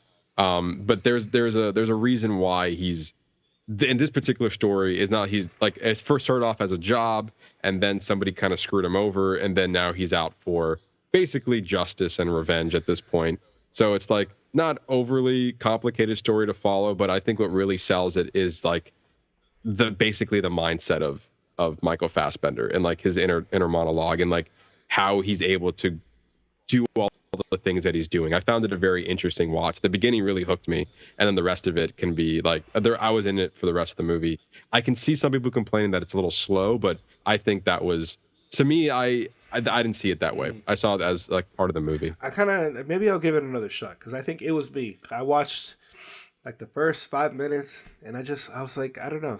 Maybe I just need to give it. Maybe I need to give it another watch and give it some more time. Yeah, I would say this: if the first 30 minutes, I think, or the first like 25 minutes is like, because this movie's broken up into chapters. So if you get through chapter 1, which is like the first 25 minutes, and you're not into it then don't bother with the rest of the movie, because it's basically the same as each chapter. Like by the first chapter, you understand the vibe of the rest of the movie is going to be in for the most part. So I would say at the very least, give it the first like 20, 25, 30 minutes. Okay. Like once you get to chapter 2, you'll understand the vibe of it. And the last movie that I had watched, lately I've been doing double features in the theater. So like I'll be watching the movie that we're going to be reviewing as well as something else.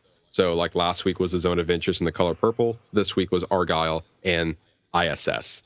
And it's solid movie. It was only 90 minutes. It stars Ariana DeBose. The US and the Russians are on the ISS. And then all of a sudden stuff is happening on Earth. Like things are happening down there. And they both received orders to take control over the ISS. Oh, I do remember seeing a trailer for that. That's right. So it's interesting to see how it turns out.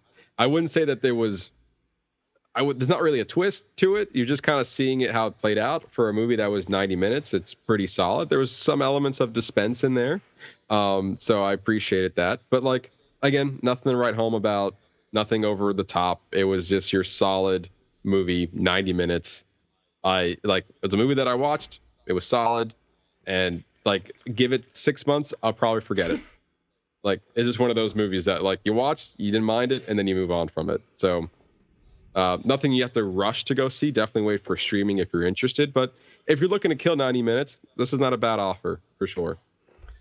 All right. And there you go. That is all I've been watching. So with that, we're going to be diving into our spoiler review of Matthew Vaughn's new film, Argylle. But before we do that, we want to briefly talk about the book that it was based on and really inspired from, I guess, the book Argylle by Ellie Conway. We both had read it. So Ernesto, your thoughts on the book? I did not like it.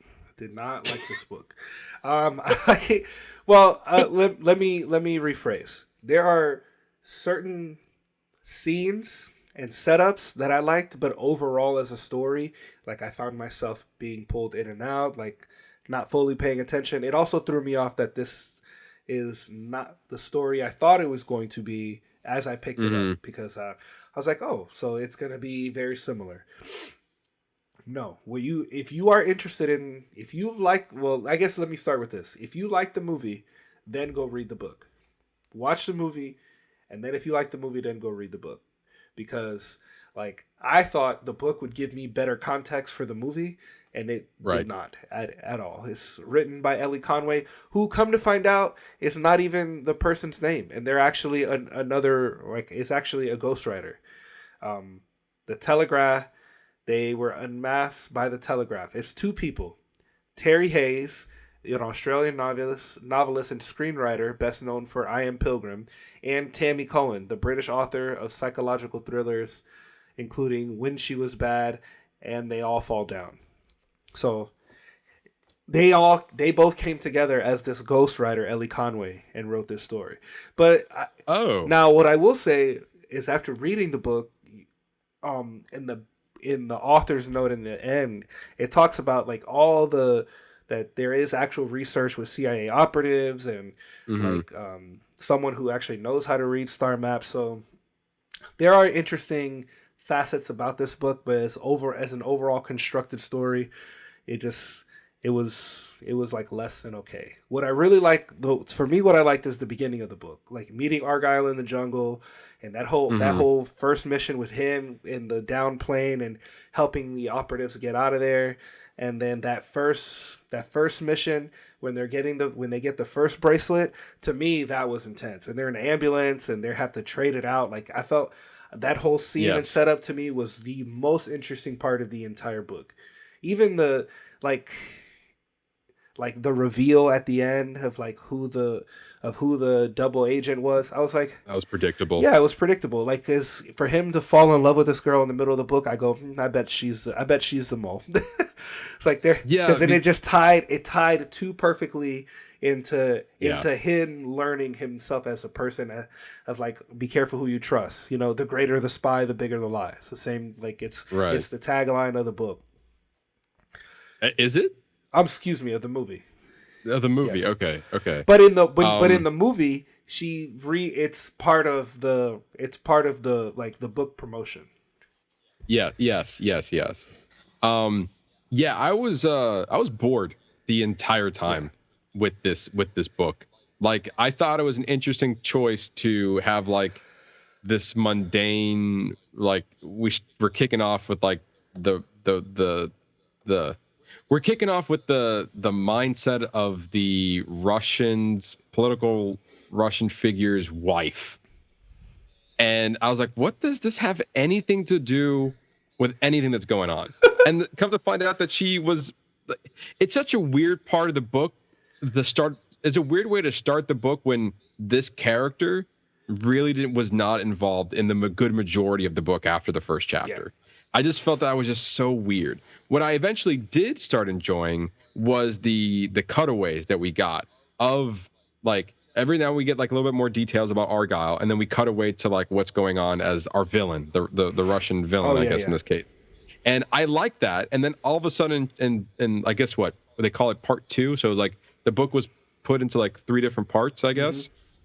And like once we got into part 2, they abandoned that altogether.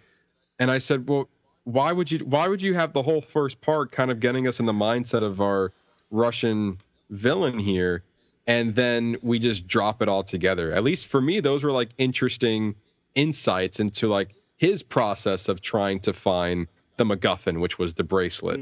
Or I'm sorry, the Emerald Room, I think it was called. Amber Room, yeah. So like that's what he was searching for. So like I didn't mind that. It was like, again, felt like a movie of like, you know, you're mainly following your hero, but every now and then it cuts away to the villain and you see how he's getting the information he needs to get to the MacGuffin of it all. But yeah, so eventually I started appreciating those cutaways, and then they just took it away, and I was like, all right, well, there's that.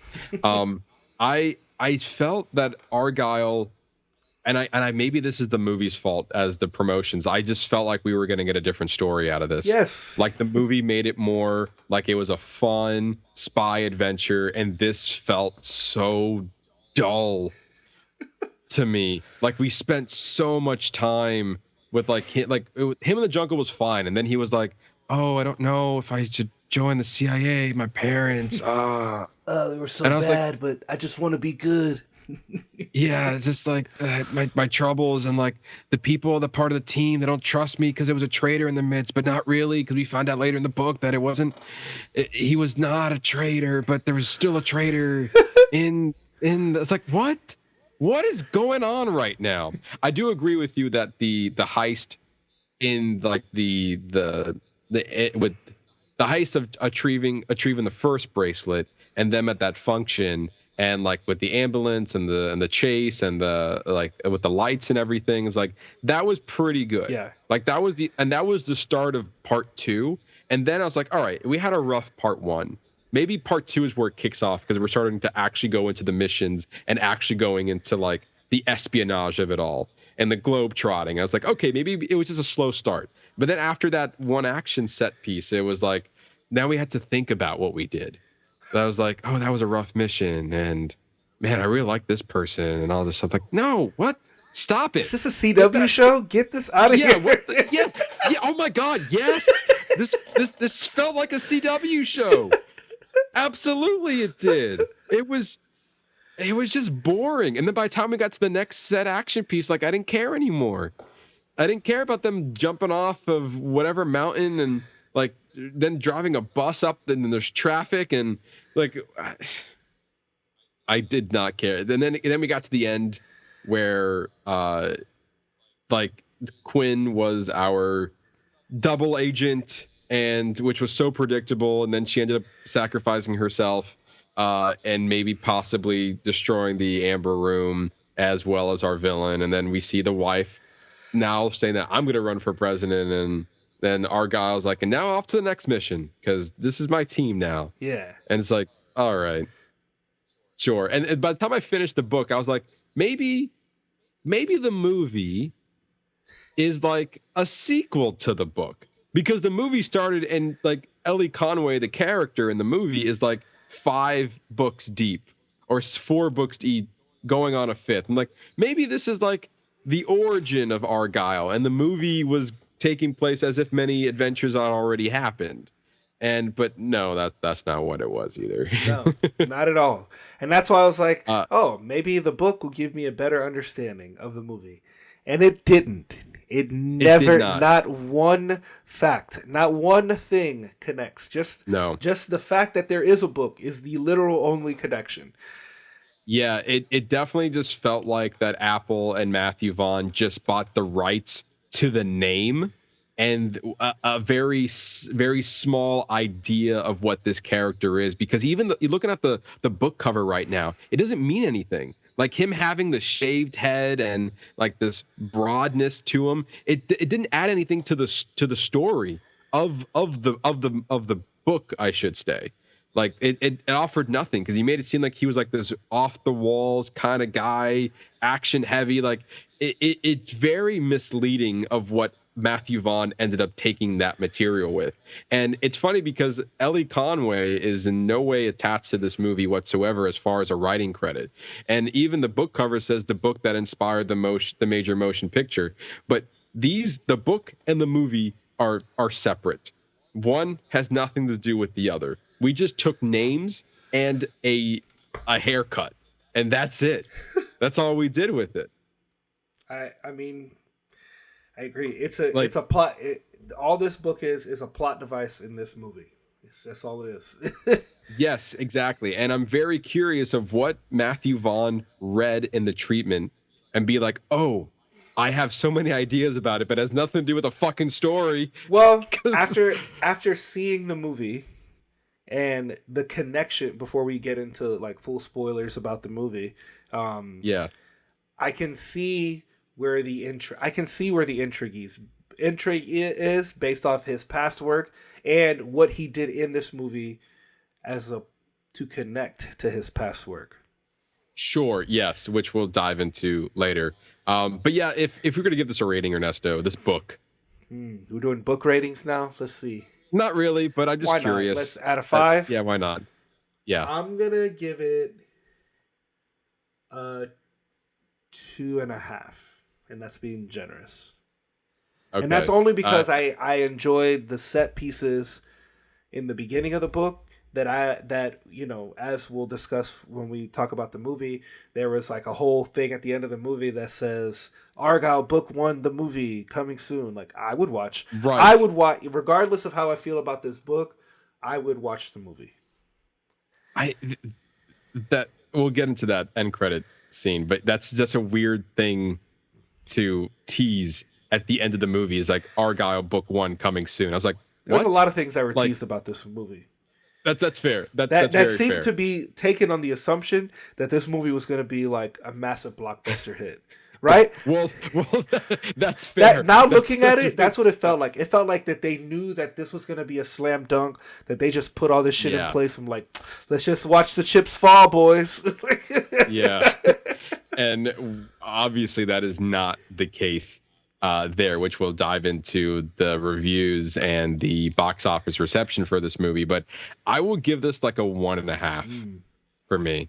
Like I just like the good majority of me listening to this was boring, and I only finished it because of this podcast, because I said that we would. Yeah, I would have stopped reading a while ago, or stopped listening, I should say. I feel like I wasted a credit on Audible. Like I don't know what that. Like, can I get that credit back? Doubtful. But like, it just like I will not be reading a part 2 to this. I'm not reading any more of the books. But if they did the movie, then I might check it out. If they did what? If they did the movie, and here's the other thing. I think if they did this movie, but they did it straight to Apple TV, then I would watch it. Which is another point that we should probably bring up as well. But I agree with you. If there's an Apple TV movie like on streaming, it doesn't take much for me to do that. But I don't know. This book just wasn't it for me. I was, out of all the hype that maybe we put ourselves onto this book, it was all us. It was all us. It was a huge disappointment of what this ended up being. That being said, now let's talk about the movie. Again, Matthew Vaughn took this idea of what this book was and kind of pretty much made it into his own. Like he used very little of what the book actually was and developed this into this wildly original-ish story that is this kind of spy espionage thriller-ish, mainly like goofy action you want to think of it as well. But Ernesto, your thoughts on the movie? It was a predictable action comedy. I mean, you hit the silly right on the head. I mean, the whole process of how they brainwashed Bryce Dallas Howard. It's like, yes. I mean, come on. I was like, what are we doing? I mean, it was just a lot of campiness. It reminded me of like old school cheesy action films, and I wondered, but it seemed so on the nose that it seemed like it was on purpose. Like, Yes. I don't know. Like there's a lot I didn't like about this movie. Like I felt like it was just a lot of over the top, but I found myself laughing and chuckling like even at the stupid stuff. I did like the whole love romance angle between Bryce Dallas Howard and Sam Rockwell. I actually thought that worked out well. I thought Samuel Jackson was a useless character. He was just kind of there. He was just kind of the man in the chair. It's like they stopped the download. He's like, "Oh no! Like, what are you doing? Like, what are you... Yeah, yes, I will agree with the you. download is coming through." Like, those cutaways were so cheesy. Just sitting there watching basketball. It's like, what are you doing? Your people out there dying and shit, and you're here watching the game. yeah, but to your point, the download's coming through, and he was like, "Oh, yay, it's coming!" And then he's like, "Then it stopped." No, come on, that's back. What? Yeah, we won. It's like it was just a lot of that. Yeah, it was so stupid. I agree with you there. Like the whole Catherine O'Hare, like the little music box, and then it turned her into like a sleeper agent to where she just started fucking him up. I mean, come on. And like the whole fan who sent her the theory, as soon as she got she talked about the email about saving that person's life, I said, "Oh, she's alive. That's her. That's her. That's her sending that information." And then when she said at the end, I was like, "Yeah, you might as well have just sent your picture. Like, we all know it was you." "Oh, what if this person lived because you shot him through this part? And here is the research." What I did appreciate is that I felt like there was a lot of call outs to like maybe the writing process in general. Like her talking about doing research for certain things. And that was another thing, like even in the book, they talked about it.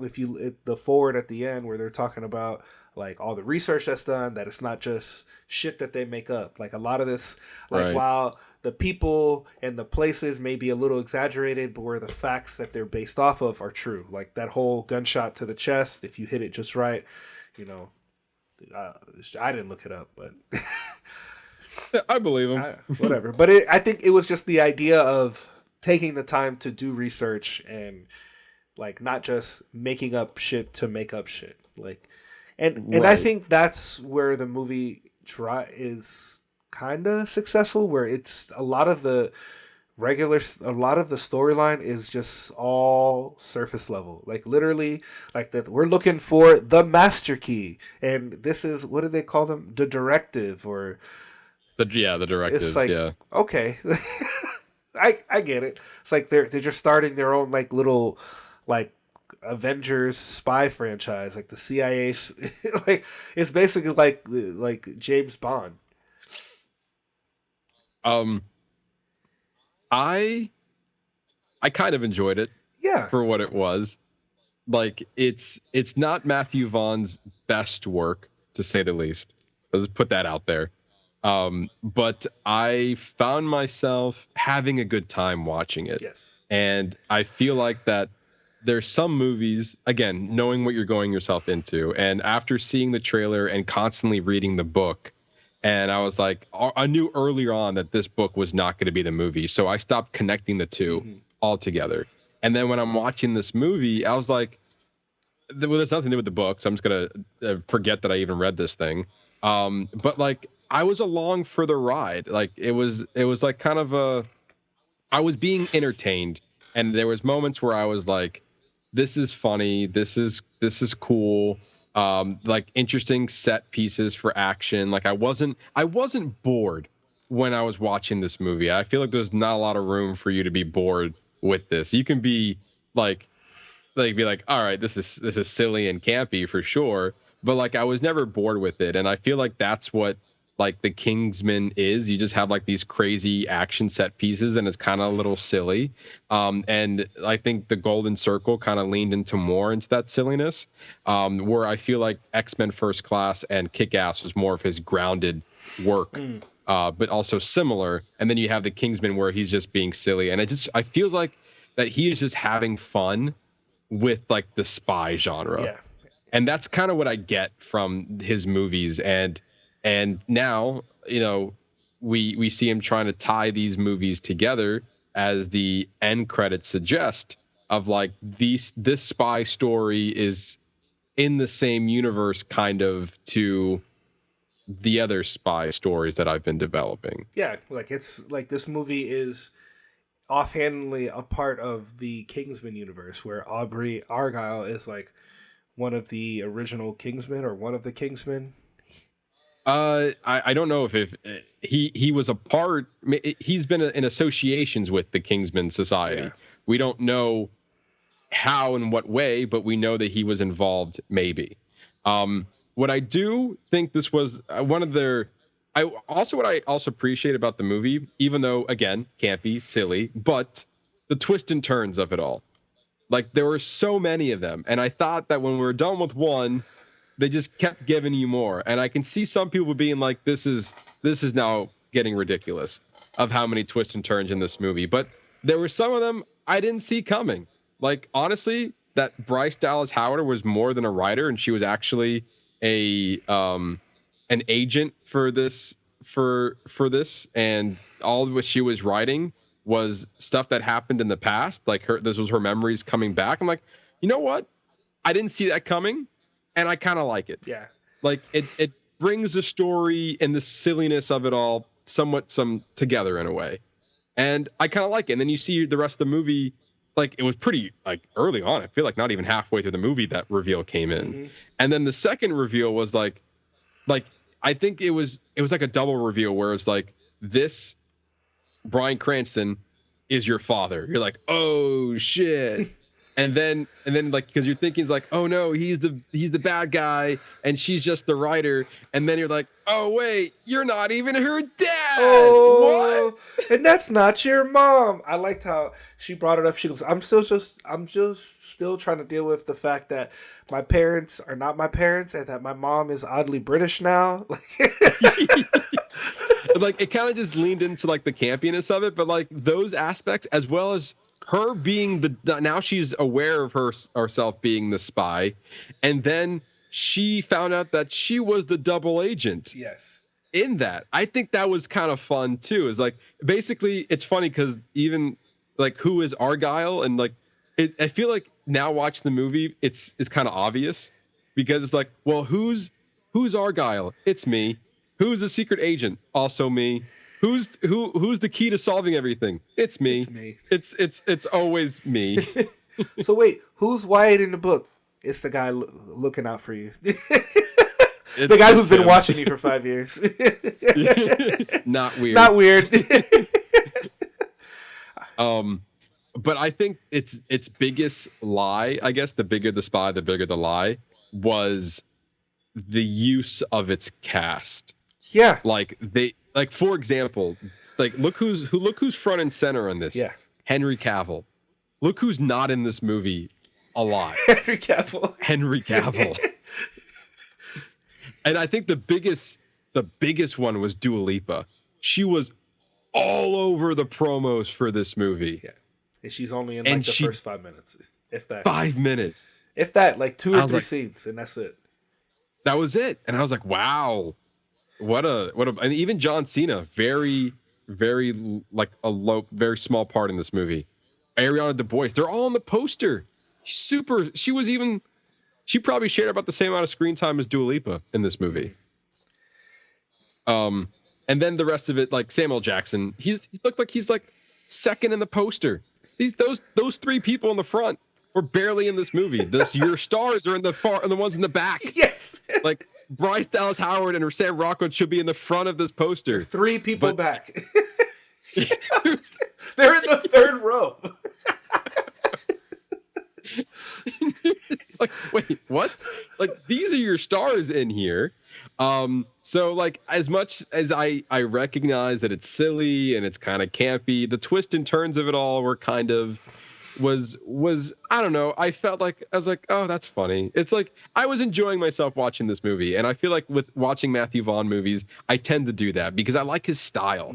His style is so different. I don't see that in other movies. He's taking risks, and like he's not afraid to take risk for the joke. And I feel like there's some ways I can appreciate that about him as a director.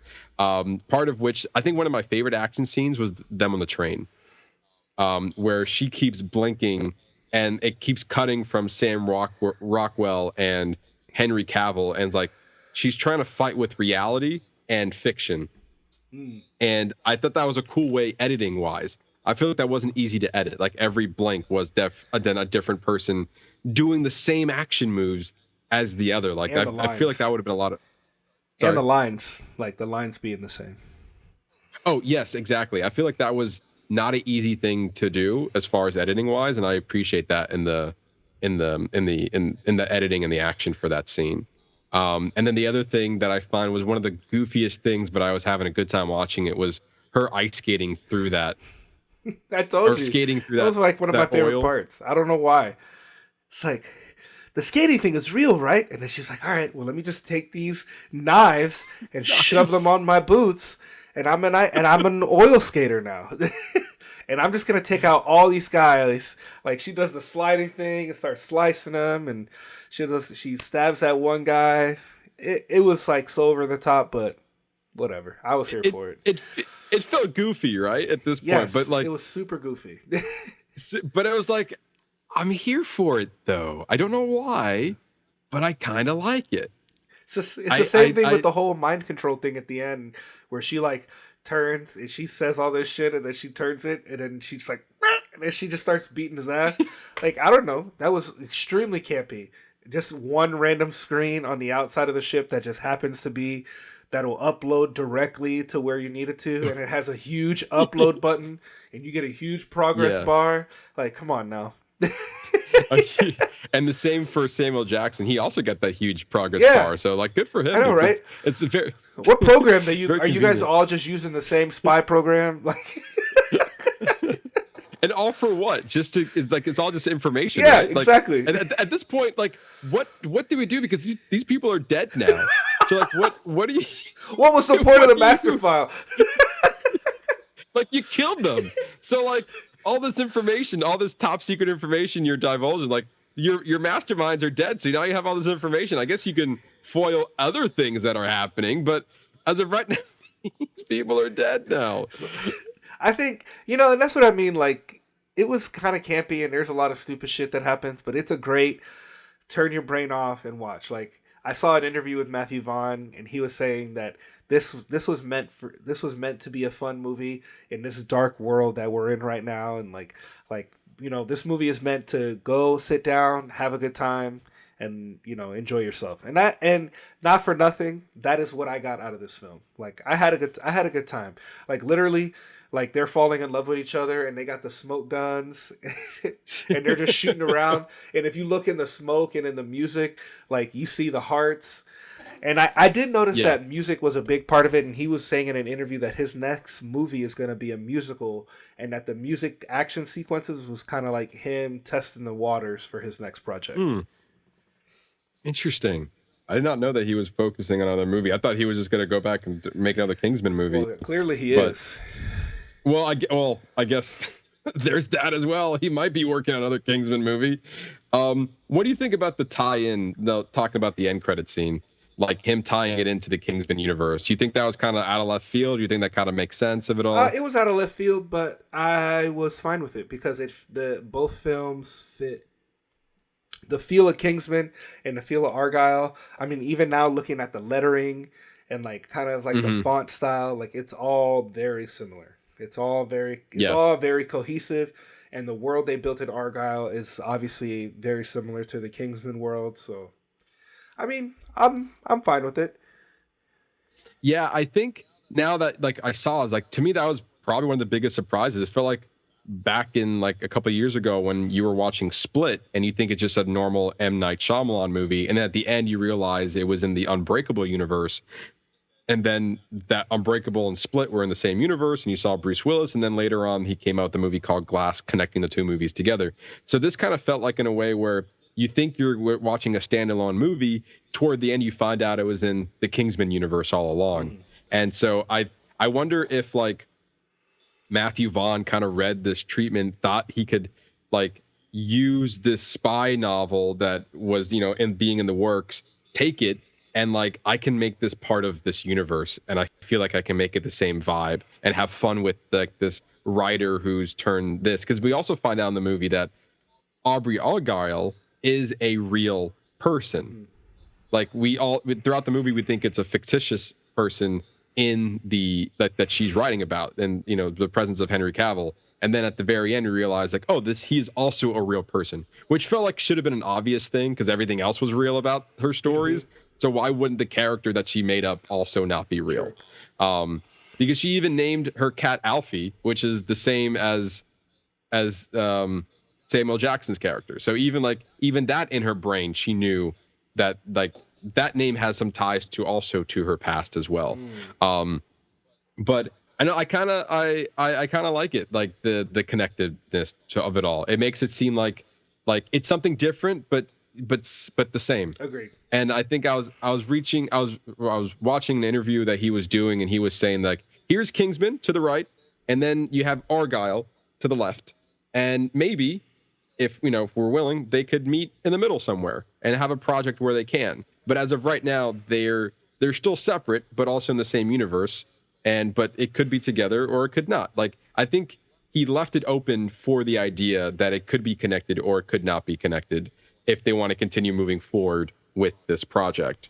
Because right now he's not obviously showing any idea about moving forward with another Argylle movie, but we do know that he's working on 2 Kingsman movies to follow. One of them is The Kingsman, The King's Man, The Traitor King, which was a sequel to the prequel of The King's Man. And then he's also working on a Kingsman movie called The Kingsman, The Blue Blood, which is a sequel to the main storyline of Secret Service and Golden Circle. So that one will bring back Taron Egerton and Colin Firth for The Blue Blood. But then the other one will probably bring back, or maybe not bring back. I'm not sure. But you can tell that at the very least, because this is with 20th Century. Well, actually, now that I think about it, Argylle is from a different company. Argylle is made out of Universal, purchased by Apple, which has nothing to do with the Kingsman movies, which is all from 20th Century Studios. So that was a bold move on his part to put these movies together. But all of that was also made under his Marv production company. True. So maybe within the contract, he was like, I still own these characters no matter who's distributing my movie. Yeah. And something else I think that's interesting, looking at other stuff he has coming up. So I Am Pilgrim, that's the author, that's the one-half author of Ellie Conway. Because it's Terry Hayes and Terry Hayes who wrote I Am Pilgrim. So he's also doing another work from that same writer. Yeah, and looks like he's producing it as well. Where is he as a director? I'm not seeing director here. I just saw that he's a producer under it. Yeah. Here we go. What is he officially directing? Okay, so it's Kingsman Blue Blood, Kingsman the Traitor King, and another movie called Courage, which doesn't really have any information on it. So it looks like as far as directing wise, it looks like he's going all deep into this Kingsman franchise for the next couple of movies he's coming out with. We don't know which one's coming first, but they're both in pre-production. So he's going to be doing back-to-back and maybe in some way trying to tie all of these franchises together if he's doing a sequel to the prequel and a sequel to the sequel. So we'll see there. But with that, Ernesto, let's dive into what the world has to say about Argylle because it's not looking great. No. So right now we see that the Rotten Tomato score for Argylle is 33% with the critics, but 71% for the audience. So obviously the audience are favoring this movie more than the critics were because critics kind of were shitting on it. But more importantly, look at the box office reception. So far at the time of this recording, $20.4 million domestically, another 16.8 internationally, rounding out with a $37.3 million worldwide. The budget for this movie was $200 million.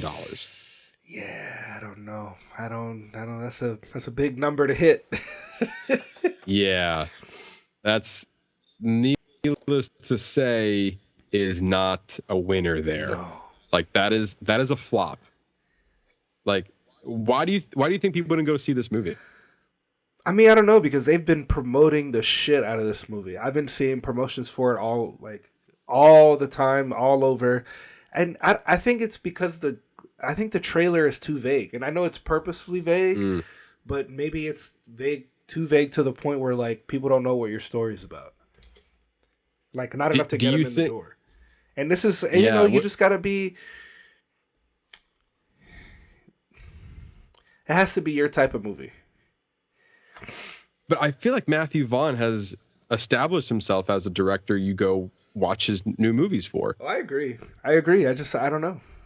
It is kind of strange because there's nothing else. I mean, what else is really big that's out right now? Nothing. No, you're absolutely right. There's nothing like this blockbuster level high action movie. With the exception of The Beekeeper, which was already out for a month by that point. So for people who wanted to see The Beekeeper, which I don't advise anyone to do, because I saw it and it was not good. But for those who wanted to get an action type movie, like if you wanted to see Beekeeper, you would have probably already seen it by then, because there's a 3 weeks difference there. So then you walk into like, oh, I want another action movie. Argylle's it. It has zero competition at the box office this weekend, and it's opening a week and a half before Madam Web and the new Bob Marley film, which might bring a lot of people into the theater. So it was uncontested.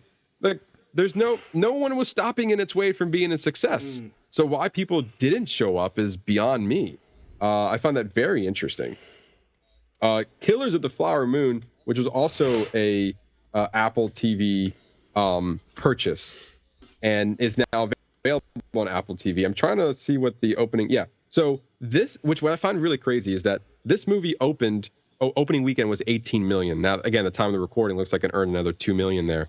But it was 18 million for the opening weekend of Argylle. The opening weekend for Killers of the Flower Moon was 23.2 million. So it opened less than that. And Napoleon, I believe, even opened favorably to some degree as well, and which was another Apple TV purchase. Yeah, it opened to 20. So it opened more. Napoleon and Killers of the Flower Moon more for like it's very specific what those films are. It is not going to appeal to a wide audience. It's very specific. 20 million for Napoleon, 23 for Killers of the Flower Moon. Now Argylle is the third Apple TV Plus movie, or I guess Apple Original Films movie they put out to theaters, and it's not doing great. And the budget for all three of those movies are pretty high, and they're not coming back with big returns on it. I see Napoleon had a better stunt worldwide. It's now collected $219 million. So I guess it's making its budget back on the international market. And then for Killers of the Flower Moon, also did better internationally, and it's at 156 million worldwide. So international is helping Apple a little bit on that front, but $200 million doesn't look like a lot of people saw it worldwide. Some people don't really care. That's not a good look to see any more coming out of the Argylle franchise. Well, maybe Apple knows once it hits their streaming service, they'll be able to recoup on the rewatch on their international market. I did read some people saying that because this was an Apple TV movie, that a lot of people just like, I would just wait to watch it at home because I know eventually it's going to be on Apple TV Plus. I didn't know. I didn't realize it was until I saw the preview for it yesterday. And I had loaded Apple TV. I go, I could have just fucking waited. I could have waited to watch this. Yeah, in a few months, like let's see, it took 3 months for Killers of the Flower Moon to go from theaters to the streaming service. I'm sure Napoleon, given I don't know, probably by the end of February, early March, it'll probably be on the streaming service, and this movie will probably be out for around end of April, early May if it continues the same trend. So, like, for some people, why watch it in February when I can watch it for free or with my subscription in a few months? Very true. So that can contribute to it. Also, I'm sure that the Rotten Tomato score didn't help with that either. It's like, 33? I'll wait. Yeah. So a lot of factors there. But with all that, Ernesto, your final thoughts? So my final thoughts is I enjoyed it more than I thought I was going to. I enjoyed the movie way more than I enjoyed the book. I was here for the campiness because it was very apparent that that's what the movie was going to be, like, going in. Like, you went into it, you almost knew what you were signing up for. My only thing is I wonder how it holds up on the rewatch, watching it with knowing all the twists. Or is it going to be like The Sixth Sense, where you just, like, the little you did care is now gone? Yeah. And I don't think so. There's just, like, I mean, we were talking about, like, the oil skating scene and the smoke shootout scene and the train scene. Like, all those are are not dependent on the spoilers, but yet they're still enjoyable parts of the movie. So I feel like there are a lot more enjoyable parts than not. So I think maybe at a rewatch at home will probably do really well. Yeah, and I think for me, I've always enjoyed Matthew Vaughn films. You said this earlier, like you didn't know where I was going to land on it because I like the director. I think he makes really interesting movies, and for me, I was along for the ride. Like, he makes really entertaining movies, no matter, and like the story wasn't bad. It was just kind of all over the place, and it was a little silly, a little campy, a little goofy, but if done in a way that's entertaining, I can give it a pass on a lot of that. Yep. 100%. I 100% you know what I mean? agree. And so if the story wasn't serious, and nor was it ever trying to be. So like, I think if you know what type of movie that is and you have the clear vision of like through and through, I think part of it's the tone, right? Some movies we watch is like the tone's just way off. Like, you watch a movie and the tone's very serious in certain areas and then silly in another movie and other scenes. But this one was kind of like, it's kept its same tone. And I think that's where I appreciate it the most. And with Matthew Vaughn, because he makes, like, you can tell it's his movie through and through. Nothing was prevented him to do anything he wanted to do. I think one of the big misleading things of who was your stars of this movie, because it was not what's presented in the poster. That's the biggest lie right there, is your main leads. And I think that's like, now seeing the movie, that's like part of the joke. It is part of the joke, yeah. I would love to see them continue off of this world, but given the box office reception, probably not. But who knows? Matthew Vaughn has his own, like, he has his own production company. He can do whatever the hell he wants. Yeah. And he can get big names to come do his movies. That too. That's a good point. I feel like this is like his most stacked cast that he was able to put together. He's always worked with Samuel Jackson, but I think a lot of all these people were newcomers for him. To kind of give himself into this world. So if I was going to give it a rating, I think I would give it a 3.5 out of 5 stars. I was thinking the exact same number. Yeah. Okay. Yeah, because it's like, it's nothing to where I think it's part of what movie you're diving into. And the fact that the tone was able to keep it consistent of its silliness, its campiness, its goofiness. And then the story wasn't too boring and too, like, the story was just over the top enough, and the characters were also interesting enough for me to go along with it for the entire movie. If there was a knock there, it was like 2 hours and 20 minutes. It could have been shorter. Yeah, it could have been an easy hour and a half. Oh, you think that small? Maybe hour 45, but it definitely under 2. Under 2? That's fair. I think it's stretched on a couple of areas as well, but overall it was an enjoyable movie. And like, not every movie needs to be like a masterpiece. And I think if you can take it for what it is, and depending on how you tell that story, then it ends up being enjoyable and it's good. And it's nice to have enjoyable movies that you can just kind of sit down, turn your brain off, and just enjoy the visuals that are coming at you. And so, like, a lot of people are kind of shitting on it. It's like, this was like a really bad movie. And I don't think that's the case. I think it's solid. Yeah. It's a nice, solid, fun movie to watch that I will easily watch this again. Yeah. Like, down the line. At home. Not in the Yeah, at home. We're done with that. You know what's also funny though?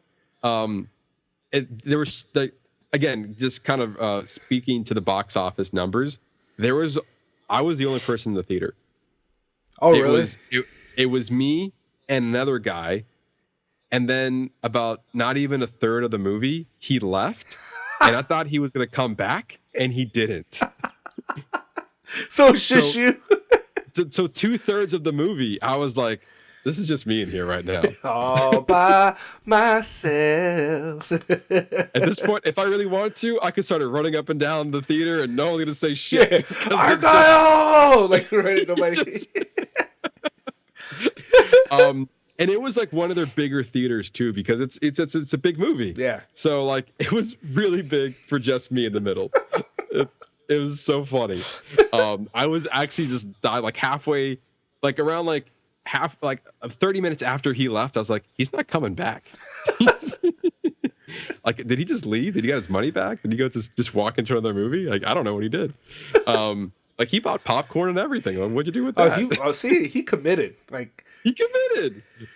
But he probably just went to another theater. He's like, the same for me, and then walked out. it's like, nope. I was like, fine by me. A lot of stretching room around here. Look at that. But yeah, it was also like a Monday morning, so there's that as well. It's like that first early showing. Yeah, it was like a 12:30 showing. So like, yeah, Monday, no one's there. Like that's my kind of movie right there. Like, yeah, no one's in here. Perfect. Yeah, exactly. No random thing's gonna bother me watching this movie. But yeah, it's enjoyable. So take it for what it's worth. 3.5 out of 5 stars for the both of us. Pretty solid rating. But there you go. That's our jam-packed episode 205 in the books. Right there. We fit a lot in here. We talked about a lot of different things right now. We did pack a lot in here. I'm proud of us. I like that. Yeah, go us. Go up. Ernesto, tell the listeners what they can look forward to next week. Next week, we're actually doing another foreign film. Another one of the best international features is finally hitting the theaters, so we're going to check it out. Just kind of continuing on our trek for the Oscars. It is The Teacher's Lounge, coming out in theaters February 9th. We're recording this as of the 8th. I've already booked my ticket. Nice. So I don't know anything about this movie. I know that it's a German film, and that's it. That's all I know. That's literally all I know. That and the name. So. Yep. The 3 things.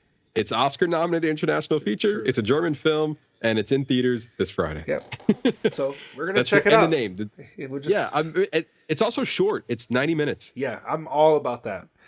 Yes. I was actually more excited about that than I was to see the movie. I was like, damn, I don't have to commit like a quarter of my day just to see this movie. Freaking Killers of the Flower Moon. 3.5 hours. What a brutal, man. Yeah, that was a long one. But yeah, we are being fortunate that a lot of these international films are being available to us. We were able to hit the zone of interest a few weeks ago. We did Society of the Snow on Netflix, and now The Teacher's Lounge is coming to theaters. And I did read that at hopefully some point, it said February, so hopefully that is true, but we don't know. But the other Oscar-nominated film, Perfect Days, should be hitting Apple sometime in February. If not, I'm hoping before the Oscars. Yeah. That's my goal. Help us care about your shit. Yes, exactly. So either that or maybe they might put the theaters first. Either way, just give us any avenue. Give us something. But yeah, since and again, us doing all the research and all the work ahead of time, now we are afforded to watch some of the international films since we've already covered all the Best Picture films. Yeah. So I've already knocked out most of the documentaries. I think I have I've got like maybe 1 or 2 left. Yeah, and those aren't available yet either. Yeah. So like you're doing good, sir. You're doing better than I am because I'm waiting for Megan to watch the documentary shorts because she typically likes it. And then the documentaries, I was kind of waiting a little bit on it, but for the most part, like I think I covered the animated shorts, the ones that were available to us. I hit those 2. But yeah, we are in a good spot right now, and we're again continuing our road to the Oscars as we do our predictions episode in the next couple of weeks. So I'm looking forward to that with you as well. But if you want more from us, you can always follow us on our social media channels on Facebook, YouTube, and TikTok at Box Office Bingers, our X and Letterbox page at Box Office Binger, and our Instagram and Threads page at boxoffice_bingers. All those social media channels, we have something different for each one of them that is available to you. Go to our YouTube page to see our lovely faces and these videos and these graphics that we work on. But if not, you can always go to anywhere you find, which this is how you found us, anywhere you find podcasts, you can listen to our previous episodes there as well. Ernesto, I believe you said that you're working on a playlist on our YouTube channel of all the Oscar-nominated stuff as well. It is there. So we have our 2023 playlist. We also have our Oscars playlist. So, you know, obviously not this movie, but the one we do next week will be listed on there as well. Absolutely. And we also have all of our movie reviews on our Letterboxd page, and then our Instagram page. We do Movie Show on Mondays. We'll tell you what's new to streaming as every Friday as well. So it's always a good time. Just follow us everywhere. You get something different on each one of them. We really do appreciate you listening to us just talk about movies and TV shows and all of our nerd shit each and every week. We really do appreciate it. Come back next week for more movie fun as we continue down the road to the Oscars. And for that, I've been your host, Matt Diaz. And Ernesto Santos. See ya.